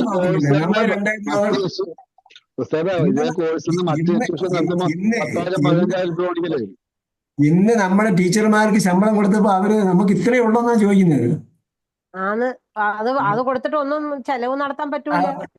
അപ്പൊ ഞാൻ പറഞ്ഞു നമുക്ക് കിട്ടുന്നതല്ലേ നമുക്ക് തരാൻ പറ്റൂ. തീർച്ചയായിട്ടും കിട്ടുന്നതിന് നമ്മുടെ ഓഫീസ് എക്സ്പെൻസും ഒക്കെ കഴിഞ്ഞിട്ടല്ലേ നമുക്ക് തരാൻ പറ്റും. ബിൽഡിംഗ് എന്തായിക്കണ്? ബിൽഡിംഗ് വളരെ ശരിയാവും. നമ്മൾ അതിന്റെ ടൈലുമായിട്ട് ബന്ധപ്പെട്ടാണ് ഇന്നൊരു യാത്ര ചെയ്തിരുന്നത്. അതിന്റെ ടൈൽ ഓപ്പണിങ് ഉടനെ വരും ഇൻഷാ അല്ലാഹ്, ഉടനെ വരും. എല്ലാരെയും വിളിക്കോ? എല്ലാവരും വിളിക്കും, എല്ലാവരും വരണം. അപ്പം വിളിച്ചു കഴിയുമ്പോഴത്തേക്ക് നമുക്ക് വേറെ പരിപാടി ഉണ്ടായിരുന്നു, ഞാൻ ഗൾഫിലായിരുന്നു, ഉംറയ്ക്ക് പോയതൊന്നും പറയരുത്. നമുക്ക് നല്ല ഫുഡൊക്കെ തരണം, നിങ്ങൾ വരും. ഫുഡെല്ലാം ഇവിടെ ബഫയാണ്. ആണോ? ഓപ്പൺ ബഫയാണ്. ആർക്ക് എപ്പ വേണമെങ്കിലും എന്ത് ചെയ്യാം. എപ്പോഴാന്ന് അറിയില്ല, അത് സമയം അറിയിക്കണം, എന്നാലേ നമുക്ക് ഇവിടെ രാവിലെ വരാൻ പറ്റുള്ളൂ. പറഞ്ഞു തീർക്കട്ടെ, ഫുഡിന്റെ കാര്യം പറയട്ടെ. എന്ത് ഫുഡ് വേണമെങ്കിലും ഇവിടെ നമ്മൾ ബഫേ അറേഞ്ച് ചെയ്യും. അവിടെ പോയി കാശ് കൊടുക്കുക, വാങ്ങുക, കഴിക്കുക. ഏ അത് കൊള്ളത്തില്ല, അത് മോശം. അത് മോശം എന്താ? അതാണ് അത് ഇപ്പോൾ നല്ല ചെയ്യുന്ന അത് പുതിയ നല്ല ഐഡിയ സംവിധാനം. അതായത് എനിക്ക് അതാണല്ലേ നമ്മക്ക് പോത്ത് ബിരിയാണിയാണ് എനിക്കിഷ്ടം, എനിക്ക് പിന്നെ മട്ടൻ എല്ലാവർക്കും ബിരിയാണിയാണ് കൂടെ ഇഷ്ടം, ഉസ്താദ് ഫുഡ് കൊടുക്കാൻ എനിക്ക് പറ്റുമോ? എനിക്ക് കൽത്തപ്പം വേണം, എനിക്ക് എന്താ അല്ല, പറയാ. അങ്ങനല്ല. നമ്മുടെ ഒരു സ്ഥാപനം എടുക്കുമ്പോഴേ നമുക്ക് അതിനകത്ത് വന്നിട്ട് പിന്നെ കൂടണ്ടേ. അപ്പൊ എല്ലാ ഫുഡും നമ്മള് അങ്ങനെ കഴിക്കണമെന്ന് പറയുന്നത് നമ്മൾ അങ്ങനെ ഫുഡ് കഴിക്കാൻ വേണ്ടി വരുന്നില്ല. അവിടുത്തെ ഒരു ഇതുണ്ടല്ലോ, നമുക്ക് സംതൃപ്തി ആവുന്നത് ഒരു ചെറിയൊരു മധുരമായിരിക്കും. അതായിരിക്കും നമ്മൾ ഉദ്ദേശിക്കുന്നത്. അല്ലെ ബൊഫയ്ക്കകത്ത് എല്ലാവർക്കും ചോക്ലേറ്റ് വാങ്ങി വെച്ചേക്കാം. ഏ എല്ലാവർക്കും ഓരോ ചോക്ലേറ്റ് വാങ്ങി വെച്ചേക്കാം. ഇൻഷാ അള്ളാ. അത് തന്നെ ഒരു സംതൃപ്തിയല്ലേ. അതില് നമ്മളൊക്കെ പൊരുത്തപ്പെടുന്ന ആൾക്കാർ തന്നെയാണ്. മാഷാ അല്ലാ, മാഷാ അല്ലാ. നമുക്ക് ഈ ഭക്ഷണം പറയുന്നെങ്കിൽ ഉസ്താദെ നമുക്ക് അങ്ങനെയുള്ള ആഗ്രഹമൊന്നും ഇല്ല. ഓഫീസും അതിന്റെ സെറ്റപ്പും നമ്മള് അത് കാണാൻ വേണ്ടിയാണ്. എന്തില്ല, അത് കാണാൻ വേണ്ടിയുള്ള ഒരു ആഗ്രഹവും ഇതൊക്കെ കൊണ്ടല്ല. നമ്മുടെ ബിൽഡിംഗ് സ്ട്രക്ചർ എല്ലാം പൂർത്തിയായി. ഇനി മുകളിൽ പ്ലാസ്റ്റർ ചെയ്യുന്ന സമയത്താണ് മഴ തുടങ്ങിയത്. കുറച്ച് പ്ലാസ്റ്റർ ചെയ്തു. ഇപ്പൊ മഴ തീർന്നാലേ, ഇപ്പൊ ഞാൻ 3 ദിവസം മുമ്പ് പ്ലാസ്റ്റർ ചെയ്യാൻ ആളെ വിളിച്ചു. അപ്പോൾ മഴ തീർന്നാലേ ചെയ്യാൻ പറ്റുള്ളൂ. അപ്പം വിളിച്ചു, പിറ്റേ ദിവസം നോക്കുമ്പോൾ രാവിലെ മഴയാണ്, ഇപ്പൊ വരണ്ടെന്ന് പറഞ്ഞു. ഉസ്താദ് ഇത് വർക്കലല്ലേ? വർക്കല വന്നിട്ട് അത് എങ്ങനെയാ റൂട്ട്? ആയൂരിന്നാണോ?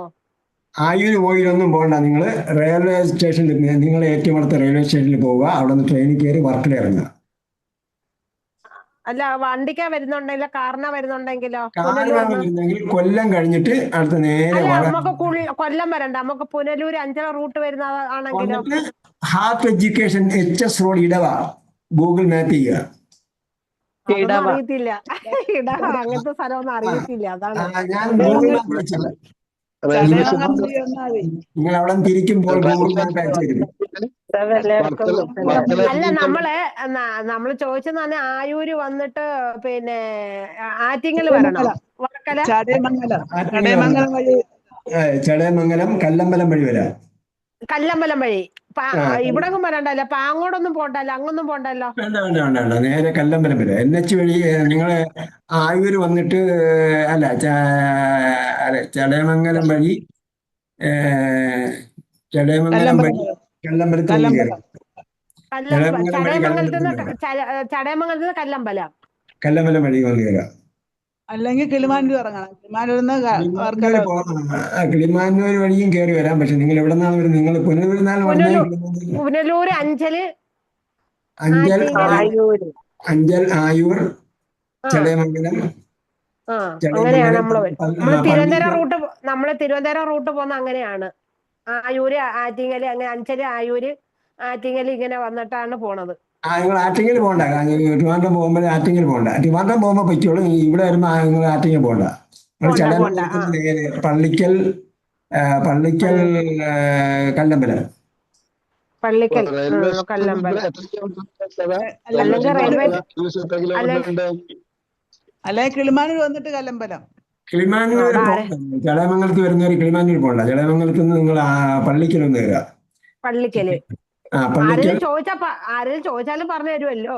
ആരോടും ചോദിക്കണ്ട, ഗൂഗിളിനോട് ചോദിച്ചാൽ മതി. നിങ്ങൾ തിരിക്കുമ്പോൾ മാപ്പ് തരും. Railway station 6 kilometre. റെയിൽവേ സ്റ്റേഷനിൽ ഇറങ്ങുക. വർക്കല റെയിൽവേ സ്റ്റേഷനിൽ ഇറങ്ങിയാല് അവിടെ നിന്ന് അവരെല്ലാം കണ്ണൂര്, കോഴിക്കോടും മലപ്പുറത്തും നിന്നൊക്കെ വരണം. നമുക്കത് വേണ്ട, നമുക്ക് ഇവിടുന്ന് ഇങ്ങനെ വന്നാൽ മതി.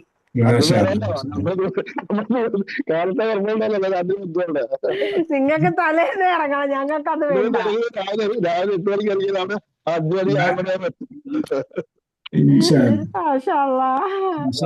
നമ്മുടെ ആഗ്രഹങ്ങൾ സ്വന്തമാക്കി തരട്ടെ.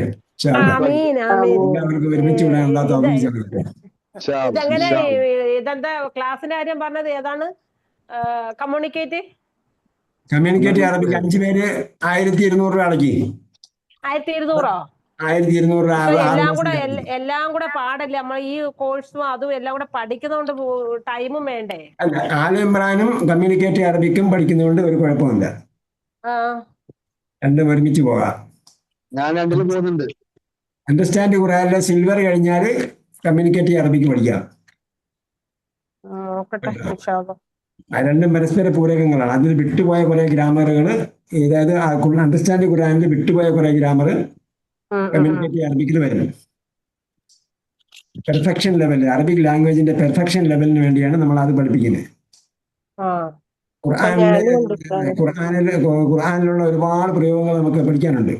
പ്രയോഗങ്ങൾ നമ്മൾ ഗ്രാമറിൽ ഡയറക്റ്റ് ആയിട്ടാണ് പഠിക്കുന്നത്. നമ്മൾ ആദ്യം പട്ടിക പഠിക്കും, പിന്നീട് ഗ്രാമർ, പിന്നെ വെർബൽ സെന്റൻസ്, നോമിനൽ സെന്റൻസ്, നാമവാക്യം, ക്രിയാവാക്യം ഒക്കെ പഠിക്കും. അങ്ങനെ അതുമായി ബന്ധപ്പെട്ട ആ ഗ്രാമർ സ്ട്രക്ചറുകളാണ് നമ്മൾ പഠിക്കുന്നത്. വേറെ കുറെ പ്രയോഗങ്ങളുണ്ട്. ആ പ്രയോഗങ്ങളൊക്കെ നമുക്ക് കമ്മ്യൂണിക്കേറ്റ് അറബിക്കിലൂടെയാണ് പഠിക്കാൻ പറ്റുക. ഇൻഷാ അല്ലാ നോക്കട്ടെ. പരസ്പര പൂരകങ്ങളാണ്. രണ്ടും രണ്ടല്ല, രണ്ടും ഒന്നിനെ, അതായത് അണ്ടർസ്റ്റാൻഡ് ഖുർആനിനെ പൂർത്തീകരിക്കുന്നതാണ് കമ്മ്യൂണിക്കേറ്റ് അറബിക്. ഓക്കെ, ربنا آتنا في الدنيا حسنة وفي الآخرة حسنة وقنا عذاب النار برحمتك يا أرحم الراحمين. صلى الله تعالى وسلم على خير خلق محمد وعلى آله وصحبه أجمعين والحمد لله رب العالمين. إلى اللقاء بإذن الله. السلام عليكم ورحمة الله وبركاته. وعليكم السلام ورحمة الله وبركاته. جزاكم الله خيرا. آمين آمين.